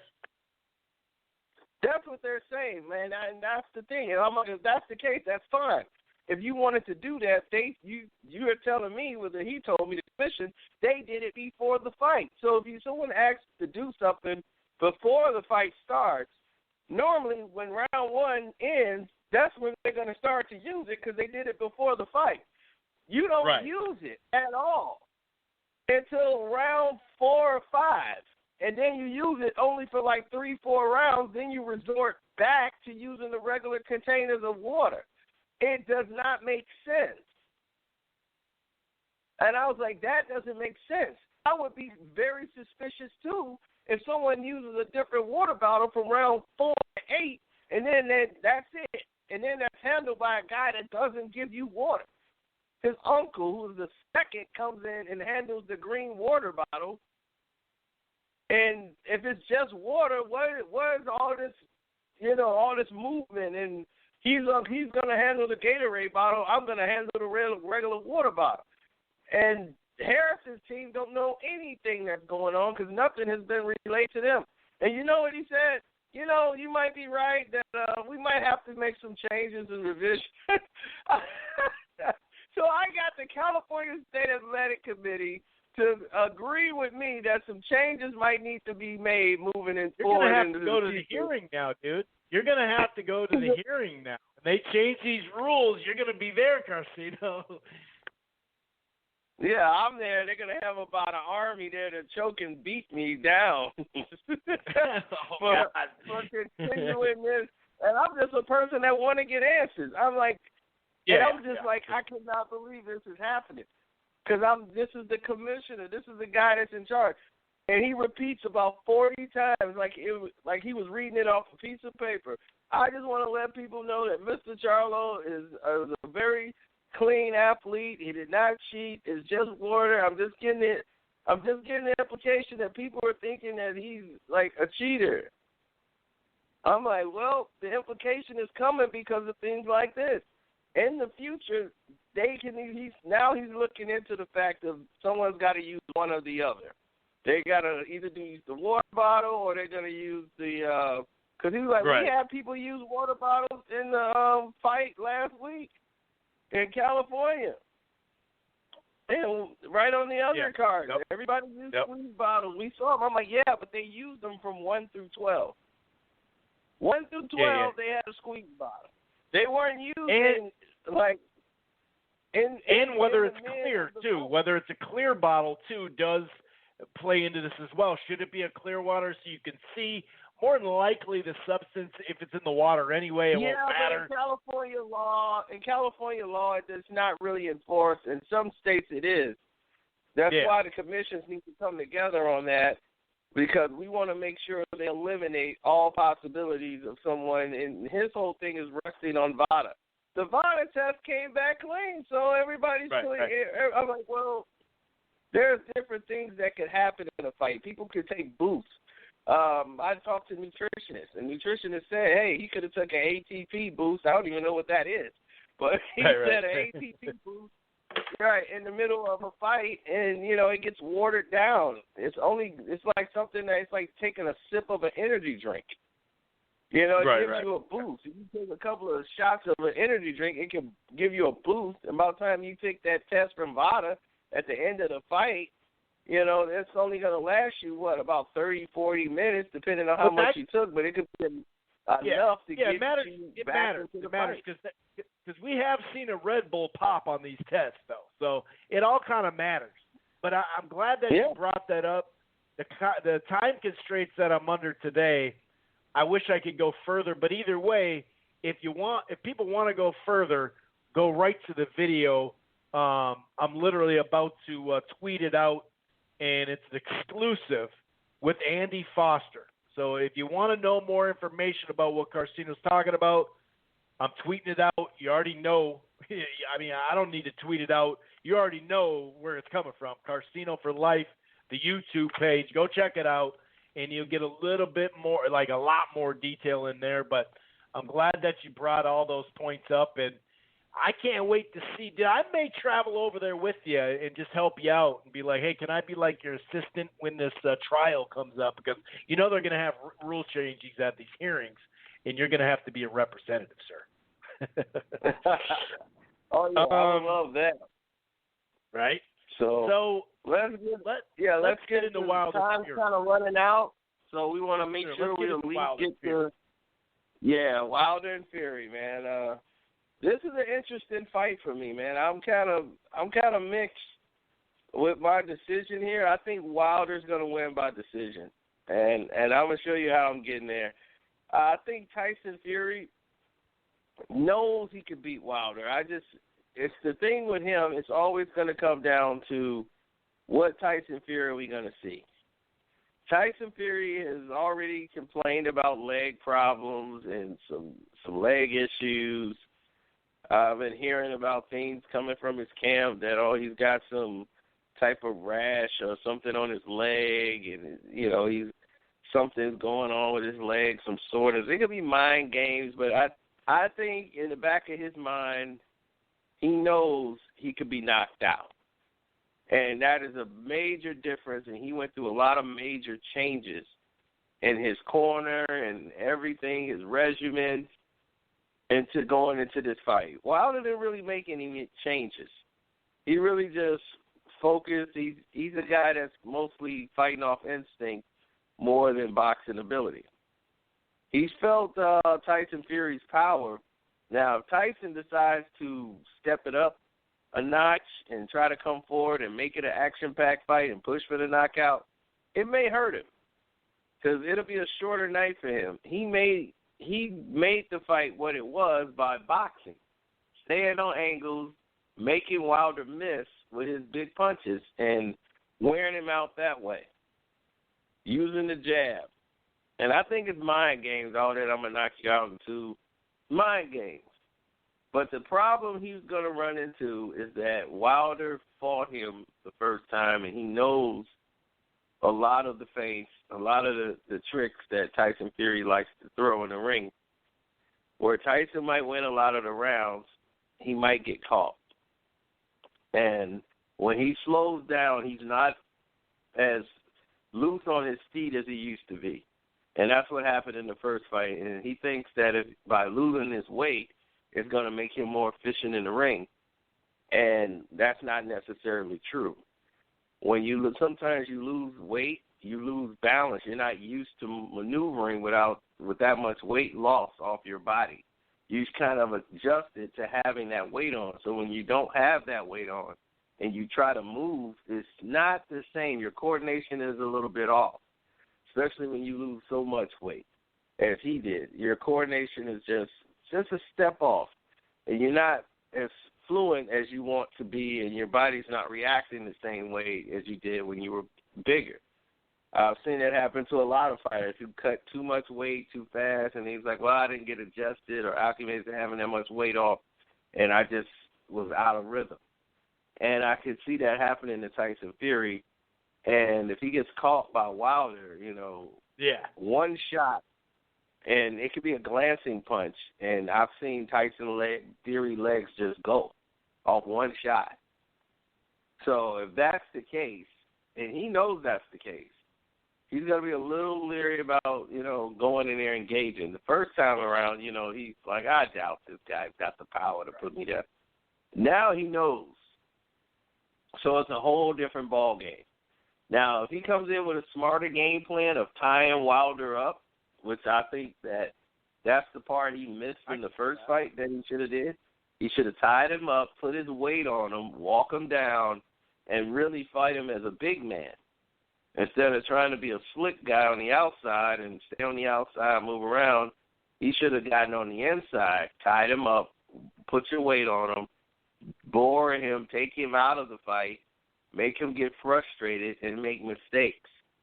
And that's something I felt that Tyson Fury should have done, and that's really the game plan to beating Wilder is staying in close. He's not an inside fighter. His power catches you at distance, so the more you stay away from him on the outside, you're playing, it's tailor-made for him to land something big. He's rarely, I don't think ever knocked out anybody from up close. He's mostly a distance puncher, so if he gets full extension. A lot of people are saying the Ortiz uppercut, but that was when he was already hurt. Yeah, that was up close, but he was already hurt. And Duhopis back in 2015 had a lot of success on the inside. The only thing about the inside and roughing him up and all that, he's got to worry about that cut, right, Garcia? Yeah, that's the thing. But Wilder is not the kind of guy that fights on the inside. So the cuts, he could be all right with the cuts. I mean, he'll get cut more on the outside because if Wilder hits him one time. I'm saying you can scrape someone on. If you're on the inside the whole fight, there's usually accidental headbutts. And Wilder may not know how to fight on the inside, but he could know how to scrape a eyeball, Right, I mean, that could happen, but it's more safer for him to do that than to be on the outside. And, one punch from Wilder could put you out of the fight. Forget the cut, the fight will be over. So that's the thing. You don't want to be that guy. You want to be the guy that's like has the game plan. Plus, you're wearing Wilder down. That's going to take something off those punches by you putting your weight on him and your size and walking him down and letting Wilder use all his strength to try to push you off of him. See, that's the kind of fight, that used to happen back in the day when a big man fought, like Lennox. Those guys, they knew how to put their weight on you, and he wore Tyson down with that, putting the weight on him and letting Mike get tired. And that's how he broke down so easily because he was such a big man. And that's what he did to Holyfield, a lot of these guys. He put their weight on him, and he fight as a big man. And that's how Fury, but he likes to be on the outside. He likes to mix it up. And the thing is, you wait about 5-6 rounds before you start opening up. And, after you've done, slowed him down and made him try to use his legs. And, he don't have big legs. He got scrawny, too big legs. You want to put some weight on them legs. But I have him basically losing a decision, and I'll say it's probably going to be a split decision. Who's him? But I'll have him probably losing it. I think Wilder drops him one time, like late in the fight, probably around round 8 or 9, and Wilder getting up. Fury getting up and surviving and still boxing. But I do see him getting dropped in this fight again. But based off of a mistake and him fatiguing. Because if he stays in front of Wilder, there's nothing he can do. And I don't know about this weight loss thing because I saw his last fight when he lost all that weight, and he got roughed up. The guy who landed shot, he wasn't moving as fluently as he used to when he was bigger. Yeah, I noticed that. He's talking about fighting on the inside. It's like, well, dude, you didn't look that good against Otto Wallen on the inside. And that's the thing. That's the thing. He's just not. When you lose that much weight and you try to go into a fight and you're like, hey, I'm in better shape, you're so used to being the size you used to be. Because I've seen this happen to my cousin. He was a big guy his whole life, and then he went away for about a summer, and he came back, man, and he had lost like about at least 60 pounds easy. And I'm like, wow, his coordination was off because he was used to walking as a big guy. So now that he's like not a big guy anymore, he was smaller than me. His coordination didn't even fit.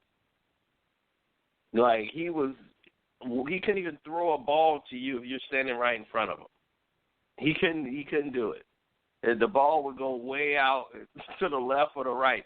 his coordinator. He had to learn. He had to learn to be coordinated again and to fit his new body. You know, the way he is now. Got to move around different. You know, he used to walk a little side to side because he was big. So now he's walking a straight line. He had to learn all these things all over again, and it was different for him. Took his body had to adjust to not being a big guy anymore. And that's what I was watching Tyson Fury, and he didn't look like Tyson Fury in that fight. He didn't look like the slick guy he used to be when he lost all that weight. He was like, wow, he's getting hit with shots. And with Wilder, if you don't get under those punches, one of those shots could end the fight. And that he was getting under those shots as a big guy. He was big as a house, but he was getting under those shots.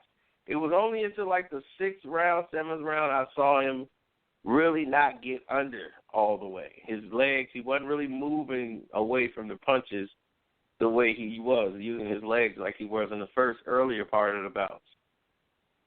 So we'll see what happens, but I'm thinking Wilder. You're saying decision? By decision. By decision. I think okay. this is the first decision. Yeah. A split decision. So he'll do enough. Wilder. He'll maybe uptick his.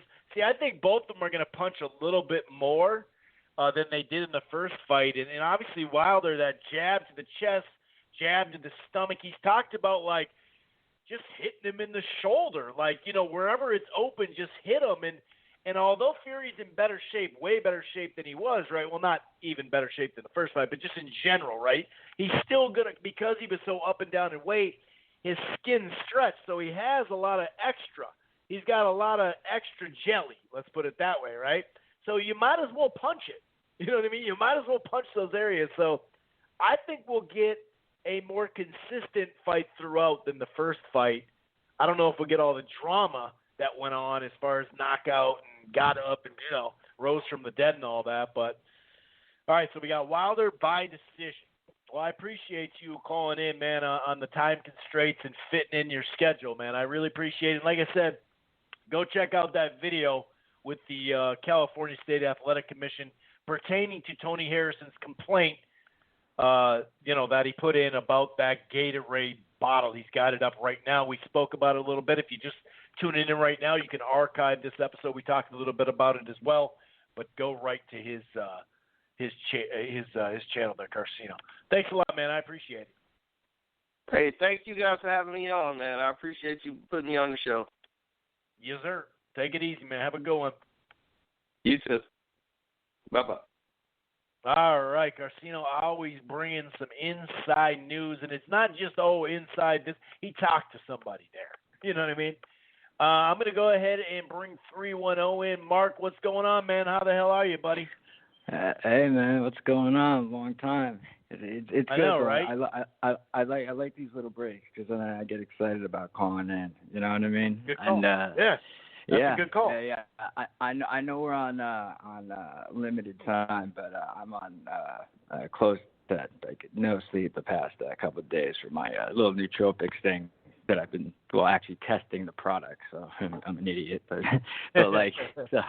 so just remind me if it's coming close, so I get all my points. It's all good. You know what I mean? But I'm glad, dude. I'm glad that fucking Carcino, I caught the whole thing with Charlo because, I'm looking forward to, that interview. But on top of that, since I didn't get to call in the past couple weeks, just real quick. Jamal Charlo is ducking Andre. Jamal, you know what I mean? He's ducking him.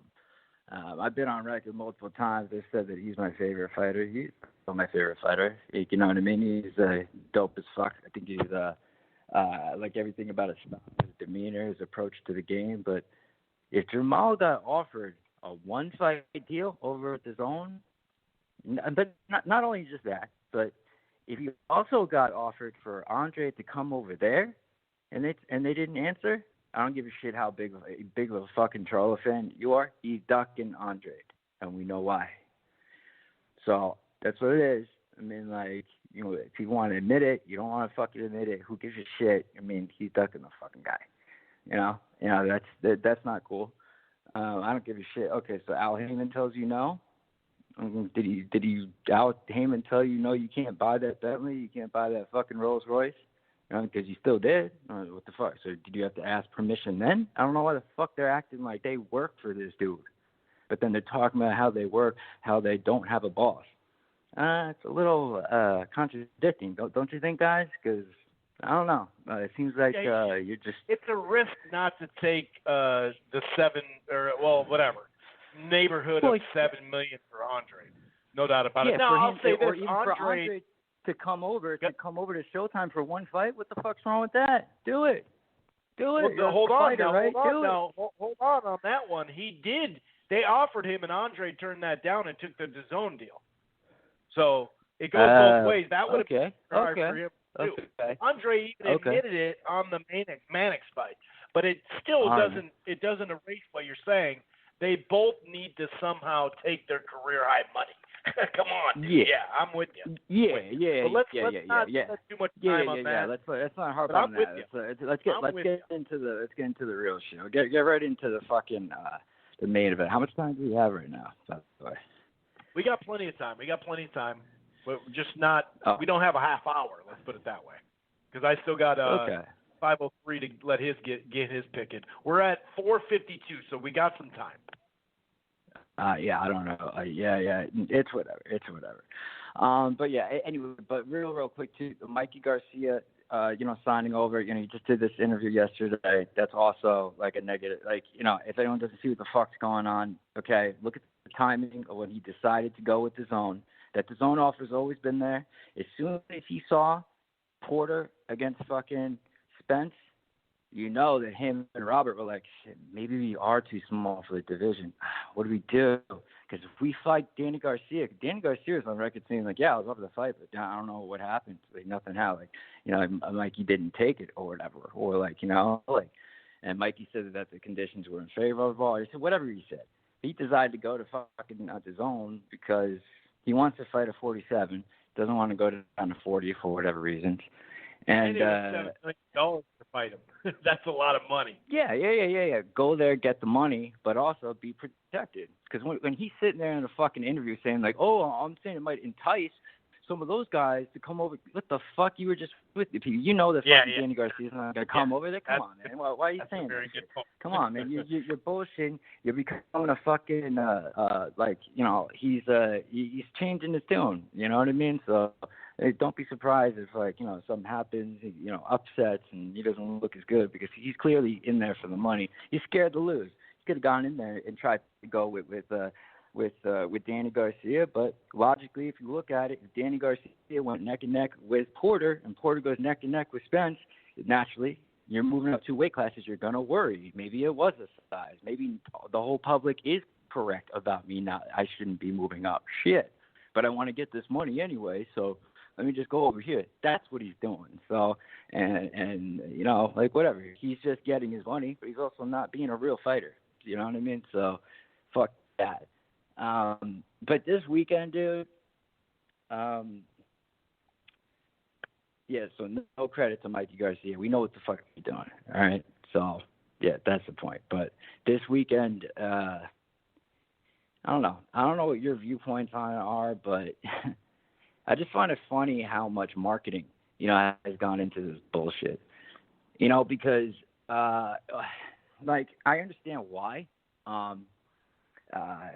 Maybe it wasn't by choice, but it looks to me like, obviously, these promoters, these networks are real desperate, and, boxing has always been fly by night, like, you know what I mean? Like, oh, whatever. But, just look at it from this perspective. The biggest fights that they've hyped in the past couple of years to the casual fans, talking about the casual fans that dropped off, only watch UFC, that 700,000 people that, that 700,000 people that Floyd was getting that Canelo wasn't. Floyd was getting all of them. He was getting $1 million. Canelo was getting the 300. So Deontay, they're sharing that 300. That's 700,000. They're gone. Everyone's asking fucking why. And it's like, because look at the biggest fights you guys are promoting to them. It's like the most obviously fake, set up, rigged, predetermined, pre-planned fucking fights possible. I'm really not exaggerating there. Like, that's the thing. That's funny about that to me is the casual fans, like, they are more intelligent than the hardcore fans, boxing fans. Sorry, it's hard to hear, but it's fucking the truth. There really is. I mean, that's the reason why they don't watch boxing. When you ask them why they don't watch boxing, what's the first thing they always say? Shit's rigged. A lot of shit's been getting fake. I feel like everything's fixed, and it's just fake. It's fake. Like, something up with it. Something up with it. It's shady. That's always the reason why. It's not fucking some other shit like, because this guy doesn't speak well, or, Errol Spence used big words. Too. They don't know the fighters, too. So they don't care about them either. And who do we, so it's the networks and the promoters that are choosing to take certain guys that, have that sort of distant fights, put on fake fights. And I'm referring to this because this is the most commercialized this weekend. Fury Wilder rematch has been the most commercialized thing, more than since the Canelo fight. And those have been the two most commercialized things I've seen the past year and a half.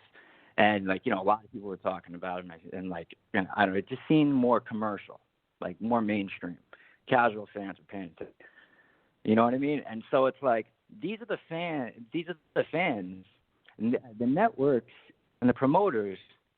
They're marketing literally these two fake fucking fights. And trust me, this weekend is going to be fake as hell. The first fight we all know was next to Canelo Kovalev. That's the second fakest fight the world has ever seen on this high level. Second to Canelo Kovalev. You know what I mean? So that is what's the funny part about it. You know what I mean? That's what I find hilarious about it. Super Bowl, I see all this shit. I'm like, man, all this talk about it's a perpetual cycle. Why they think that people aren't? How do we get? Why won't American media follow boxing? Why isn't boxing bigger?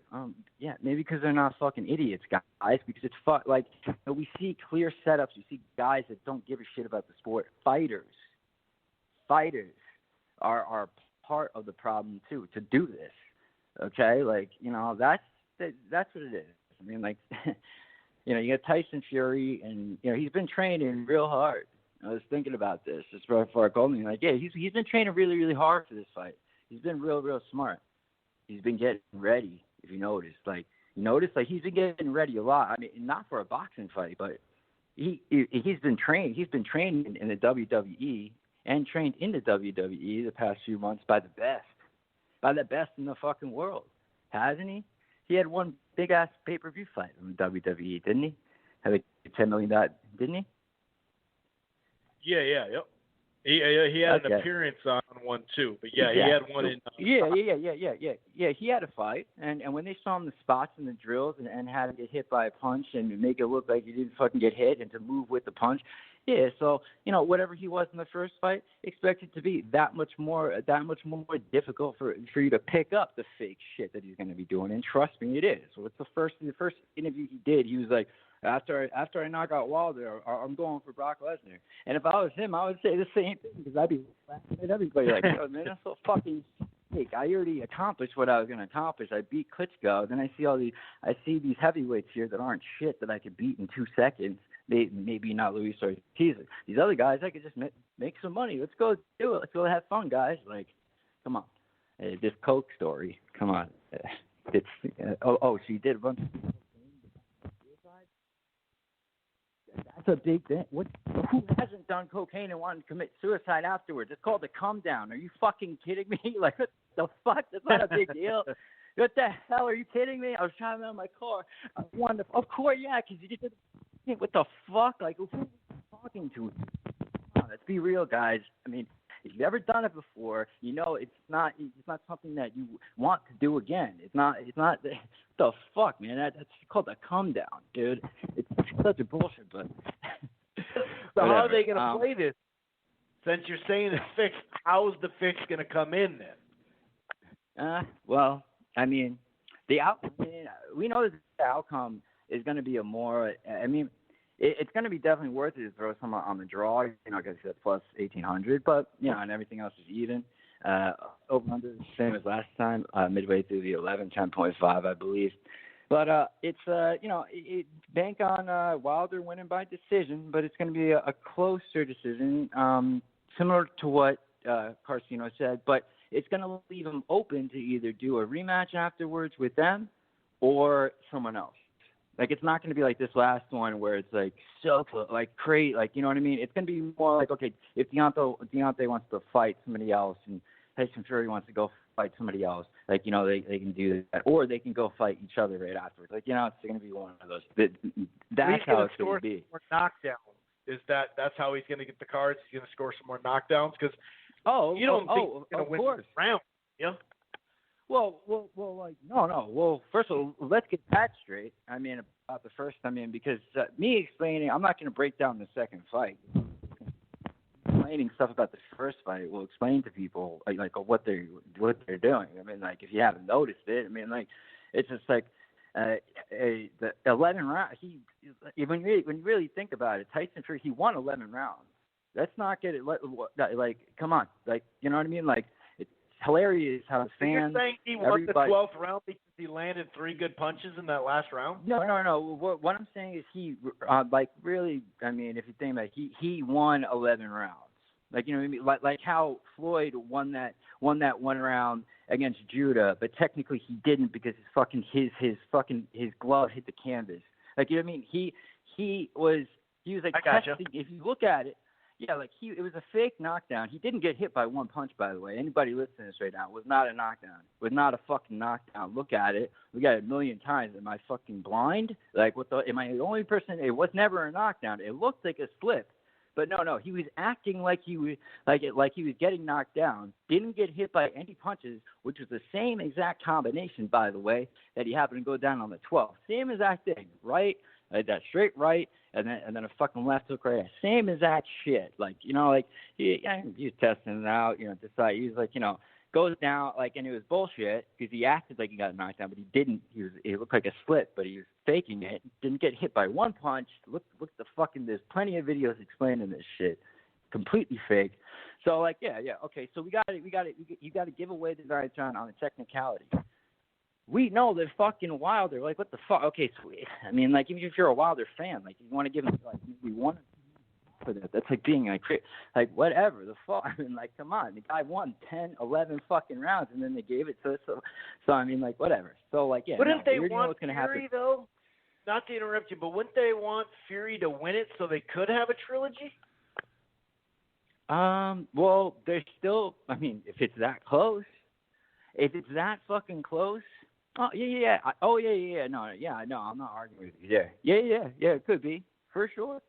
But the thing is this, if he wins by decision, though, everyone's going to remember, somehow they forgot, like, they not only, like, participate in these bullshit narratives, but they like to contribute to the fans, the media, Teddy outlets, all that shit. That right after the fight, all these same people are saying, like, dude, like, sure you won that fight. Like, it's kind of ridiculous. It was like laughing. And then all of a sudden now, everyone's saying it was close. What the fuck? What are you talking about? Just saying what the fuck. You think I forgot? I'm not these other fans. I actually have a fucking real long-term memory. I remember. Everyone after the fight thought it was atrocious. It was fucking laughable. It was funny. Like the fact that he clearly won the fight. I talked about this earlier, and we talked about this after the fight, that even if you were to go 8-4, right? Even if you were going all the way to 8-4, it's still a win for Fury. Exactly. The fuck? It's just you lose 1 point, you don't lose 4 rounds. Like, what the fuck? Yeah, we already went over that millions of times. Like, do the math, guys, type shit. Like, you know what I mean? So it's like, you know, the scorecard itself was a huge, like, you know, huge black eye to the sport. Another reason to feel stupid about giving a shit about big fights like this, like this. But like, whatever. So the 9th round was bullshit. Whatever. You can say, like, whatever. And then the 12th round, I mean, like, come on. Like, what happened there? A lot of people, like, you know, I mean, Eddie Hearn touched on it. He didn't want to go too far into it because he's in this business. He's contributing to the scams, to the shit. He's part of it. He's profiting off of it. I'd be doing the same thing in his shoes, so I understand. I mean, he even mentioned, he was like, well, he did ride the shot on the way down, meaning if you look at Tyson Fury, what he did, when he got hit by the first punch, he was moving with the punch. His head was moving, like he knew it was coming, and he moved with it. Like, you know what I mean? And it was the same exact combo that, he claimed to go down on the ninth, but nothing touched. He just got it right this time. Like, oh, that's where he's throwing it. I got to put my head there. Moved with it. And then when the left hook came, he moved even more with that. That was way more obvious. He rode the shot all the way down. That's the reason why he was able to get up. He happened to be the first person in the fucking history of the sport, okay, the history of the sport, to get knocked down in that manner, close his eyes, and then stand up as not like his legs are completely fine. First person ever in humanity, actually, that is actually able to do that. So, I mean, I guess we're yeah, like that. Yeah, like we are witnessing some supernatural shit, guys. This is some superhuman shit. I guess we should really watch this shit, or are we gonna use our fucking brains? Like, you know what I mean? Or we all act dumb because we want to be fucking a WWE fan. I don't want to be a WWE fan. I don't. I made it clear. This is what has been ruining the sport. Put on real fucking fights, and it'll happen. But, I mean, like, 12th round, he goes down on that shit. People, they're going to think it's crazy, but if you pay attention to it, and Kelly Pavitt touched on it, like he even said, like he was like, well, he wasn't really hurt by that shot. He was sort of acting like, a couple people that know, they know, like, yeah, no, his legs were 100%, like he had a lot of strength in his legs. Regardless of what people think about what you're saying, and a lot of people don't open up their whole viewpoints. They got their viewpoint, they want to stick to it, and everybody else is wrong. And that's why we like to hear a variety of things. And his legs did seem very he did a little dance even. They did seem fresh considering what had just happened. Yeah. No doubt. First time. Now, I'm not saying it's not possible. Miracles can happen. We are getting into a time period where there's only going to be a couple of minutes left, so just to let you know. Well, I mean, that's pretty much it besides the 12-round knockdown thing. But I do want to mention that, hey, Deontay Wilder, we all want to fucking, root for the guy and stuff like that. But, I mean, he's not a very bright guy, with the whole shit, with the bullshit that he decides to go with. He chooses to go with certain lies. Like, like you can tell he's not a very, I don't know about education-wise, but just like logical. He's not a very logical guy. Like with the whole, notice how his signature move every fucking time when he knocks a guy down. What does he do every single time? He walks away. He does his corny-ass fucking WWE shit where he turns around and he walks away slow like a badass, right? Like, oh, shit, yeah, he's a badass. He just knocked him down. He does that every fucking fight, right? And then he's complaining about the fucking 10 count. Dude, that was really only a 5 count. The fucking referee was on Deontay's team. That was his sidekick. He all he said was Deontay go to the corner. He didn't even look to see if he went in the fucking corner and started counting. Since when the fuck? How about all those times the referee's like, no, get over in the corner, and like by that time you were already on fucking 7. Well, and how long he takes to get to the fucking corner? Shit, man. I mean, like Fury had a good, like, I don't know, maybe 8 seconds to get up. So why are we even talking about that? It wasn't close. The fuck, it was nothing. But a lot of fighters do that, though. A lot of fighters can't admit truth, though. And it's not just Deontay. Yeah, but the choice. Why go with that? Why go with that bullshit? There's a million other things you could say. Like it's not. That's where I say he's not the brightest. He's not the brightest dude under those bright lights. Okay, like I don't know if any of these other guys would use that excuse, but I don't know. Like maybe it's just me just being cutthroat. Doesn't mean he can't be a smart guy, but obviously you have me saying this, so. Well, and there's all sorts of, right? There's all sorts of smarts. There's street smart, book smart. Some people. We all watch the Rocky movies. What do they say in the Rocky? You don't even have to be a fan. The Rocky movie would say every time. When you get a knockdown, you go to the corner. I tell you to. You stay there until you tell you to get out. I must break you. Boom. Like, what the fuck? It was in every Rocky movie. We all know. It's up to the referee. Not whenever he wants to say it. The rule is when you get to the corner that he tells you to go into. You know what I mean? That's the fucking rule. The referee broke the rule by not even giving a shit. Sometimes they decide to give a shit and go extra extra long. I wonder why. You know what I mean? Like, that's where promoters come in and why. About the count, though, the one thing I'll say about the count, there is a person, the timekeeper, actually is the one that starts the count, and he looks over in those situations you're talking about and catches up with the count. So that let's clarify that as well. No. There have been times when he doesn't. That he'll hold off. Like we've been pissed off about this before. Think about it. Like a lot. I understand. I'm just relaying that message to what we're all talking, or what you're talking about here. That technically that is how it's supposed to go. The person on the side is going 1, 2, and that's why sometimes they will be doing the stuff you're saying, but also they'll count and pick it back up. But you're also what you said. But any last words? You think it's decision? You think it's a decision win because of a couple of knockdowns from Wilder? Set up. Yeah, and borderline. They're choreographed. We don't know to what extent, but it's been planned out already. We already know what time it is. You guys want to watch real fights? Take a look at that Plant fight last weekend. I'm sure you covered it, but that was dope. Shit like that, real fights. I'm gonna call on next week because I got a whole fucking laundry list of shit that I want to fucking rant about. So remind me for next week for sure, man. Yes, sir. Thanks. I will, man. All right, man. All right, All right, man. Peace. Take it easy. Yeah. All right. Yeah, man. Peace. All right, let's get out to 503 Portland, and he's gonna close down this puppy. What's going on, 503? How the hell are you, man? 503, you there? Uh-oh. Hey, yo, what up? I'm here. You already know, brother. What's up, Chris? How you doing, bro? I'm doing good, man. I'm doing really good. How are you? I'm doing good, man. What's it called? Let me recap. This is what happened last week real fast. Ryan Garcia got the knockout in the first. That was very impressive. That was dope. Not going to lie. And what was the fuck? I keep forgetting. Oh, Caleb Plant. Caleb Plant looked good. He looked, like a solid boxer. Benavidez. He's talking about Benavidez next. I like that. Hopefully they can make that fight happen. That's in the PBC realm. Hopefully they can. Hopefully there's no bullshit with that because it seems like they could make that shit with like no problem. We know this. We know the business side of boxing. We'll see what happens with that. And also, too, man, what we got the fucking the big fucking fight, man. We got the Wilder versus Tyson Fury, too, man. And man, I'm fucking excited.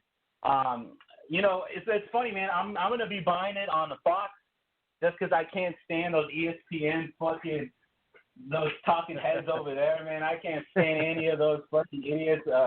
Especially Timothy Bradley, man. If they put Teddy Atlas back on the commentating spot, I will buy it there. But I know they're not going to do it. So fuck ESPN and their biasness because they're just going to be fucking all over Tyson, man. You know that shit, bro. And to me, I respect more of the Fox people, so I'm going to be staying tuned with them. Because that's right. Isn't that what's going on? You could buy it any platform, right? You could buy it Fox or ESPN. Yeah, you can buy it on the normal cable way, but you can buy it on either one. How do you see the fight going down? Just because we're on some time constraints. All right. Yeah, man. So the way I see it, Tyson Fury is a pure boxer. He's got for Fury's just got to dance around and pray to God he doesn't lose his fucking head for those 12 rounds. I got Deontay Wilder by brutal knockout. And he's not going to get up this time. I feel like it's going to be early. If it's not early, then Tyson Fury won this fight. But I can't. You have to respect Tyson Fury. But in my opinion, honest opinion, I think you have to respect the missile of the right hand that Deontay Wilder carries, and that shit is real, man. So at the end of the day, is he's going to stop your ass until he knocks that head off your shoulder. So, but put me down for Deontay Wilder, America first, getting this knockout over this big-ass British dude. You know what I mean? So, you know what I mean? And like Michael Rappaport said, we don't like British people, especially, or, you know what I mean? We don't like British people, whatever. You know the quote. And anyways, but yeah, man, I got Deontay Wilder by knockout. This fight should be fucking dope as fuck. Viva Ropido, Viva Mexico, and Viva Christopher Carson. Hey, what did you think about that Ramos Perrella stoppage, real quick? You know, it was all right. You know what I mean? The Mexican got it, so I can't hate. You know what I mean? And it was dope. I think it was BS. You know what I mean?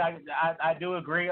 He should have had the time to recover you, but I feel like Jack Reese is a gambler. You know, he betted on the under, so that's my take on that. So, but as far as the stoppage, yeah, it is bullshit. But well, yeah, that would have been the over. Yeah. That had maybe been the over by that time. Oh, okay. I'm Yeah, guessing. If it's at the end of the fight, it's probably the over. But yeah, all right, yeah, the TKO stop. All right, brother. But let's enjoy these fights. Let's enjoy these weekends. And Viva Mexico. All right, man. You take it easy. And my prediction, you know, I do think, like, I did kind of break down the fight earlier, so I won't go too deep on that. But I do think, like I said, both of them will have an uptick in activity.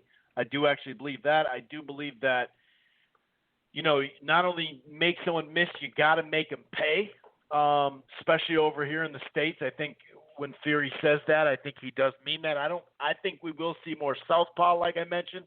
I don't think he's going to go brawl. I just think if you go back and look at the fight, there were moments, like I mentioned, that he feinted, had that feinting like herky jerk style, and then he'd land like a jab and a right hand of the body or a quick little combo.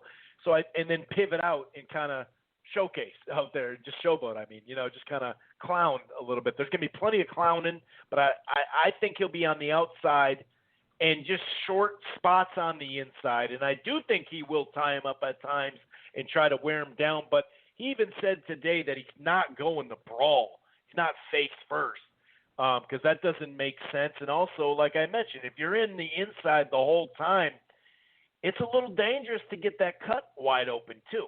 I think Tyson Fury, the fact that he's had another year to be in shape, to hone in on his skills, listen, if Tyson Fury goes to brawl, then I think he gets beat. If the cut opens and he's got to sit there and paw at the blood, that's going to be tough to evade a big shot. It matters when it happens, obviously. But I think, you know, in the rematch, the boxer versus puncher, historically speaking, the boxer does better. So I think both of them will do a little bit better. Both of them will throw a little bit more punches. Like I said, I think Wilder will throw to the jab to the stomach, jab to the chest, throw a right hand to the shoulder, just whatever. That's what he needs to do anyway. He needs to mix it up a little bit more rather than just winging that right hand like he was earlier. But I'm going Tyson Fury by decision. I just think that he can make one less mistake and not get knocked down. And also I think he can just uptick, like I said, and make sure he clearly wins, because those first 4 rounds, it was 3-1 in there in my book. And, you know, when the come-forward fighter, he may not be landing a lot, but there are times if the other guy's not landing clean enough, then the come-forward fighter just gets that, plus he was the U.S. fighter. He's not necessarily the house fighter now, because they got both, you know, Al and Bob Arum, so he's not necessarily the house fighter. But I'm going Tyson Fury by decision. I think we'll see a blend of styles with him, but he's still going to be – I think if you want to call something a master class, there's potential here. But as far as betting, I'm betting Wilder by KO and Tyson Fury to win. You know, the decision makes the most sense. Tyson Fury by decision, Wilder by KO, obviously. Now, if you want the odds, Wilder or Tyson Fury by KO is much higher. You make more money than Wilder by KO. And same with the decision. You know, obviously you're going to make less money picking Fury by decision, but you got to be, you know, wonder if he TKO'd him or something like that. I don't know. Here's the whole point. I think Fury will minorly improve on himself. I think both will, but I think he'll just win the rounds. And I don't think if he wins 8 to 9 rounds again, clearly, I don't think they're going to screw him again. That's just my point, or that's just my thoughts.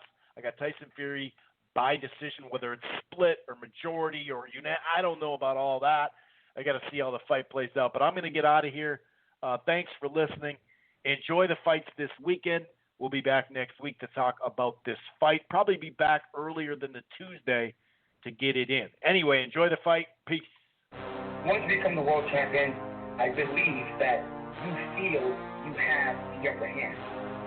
So now, as you fight, let's say you fight 4 or 5 years of straight survival, the bullshit, the holdback, and when you become the world champion, you're like, you know what, that made it. I'm going to show you it's this.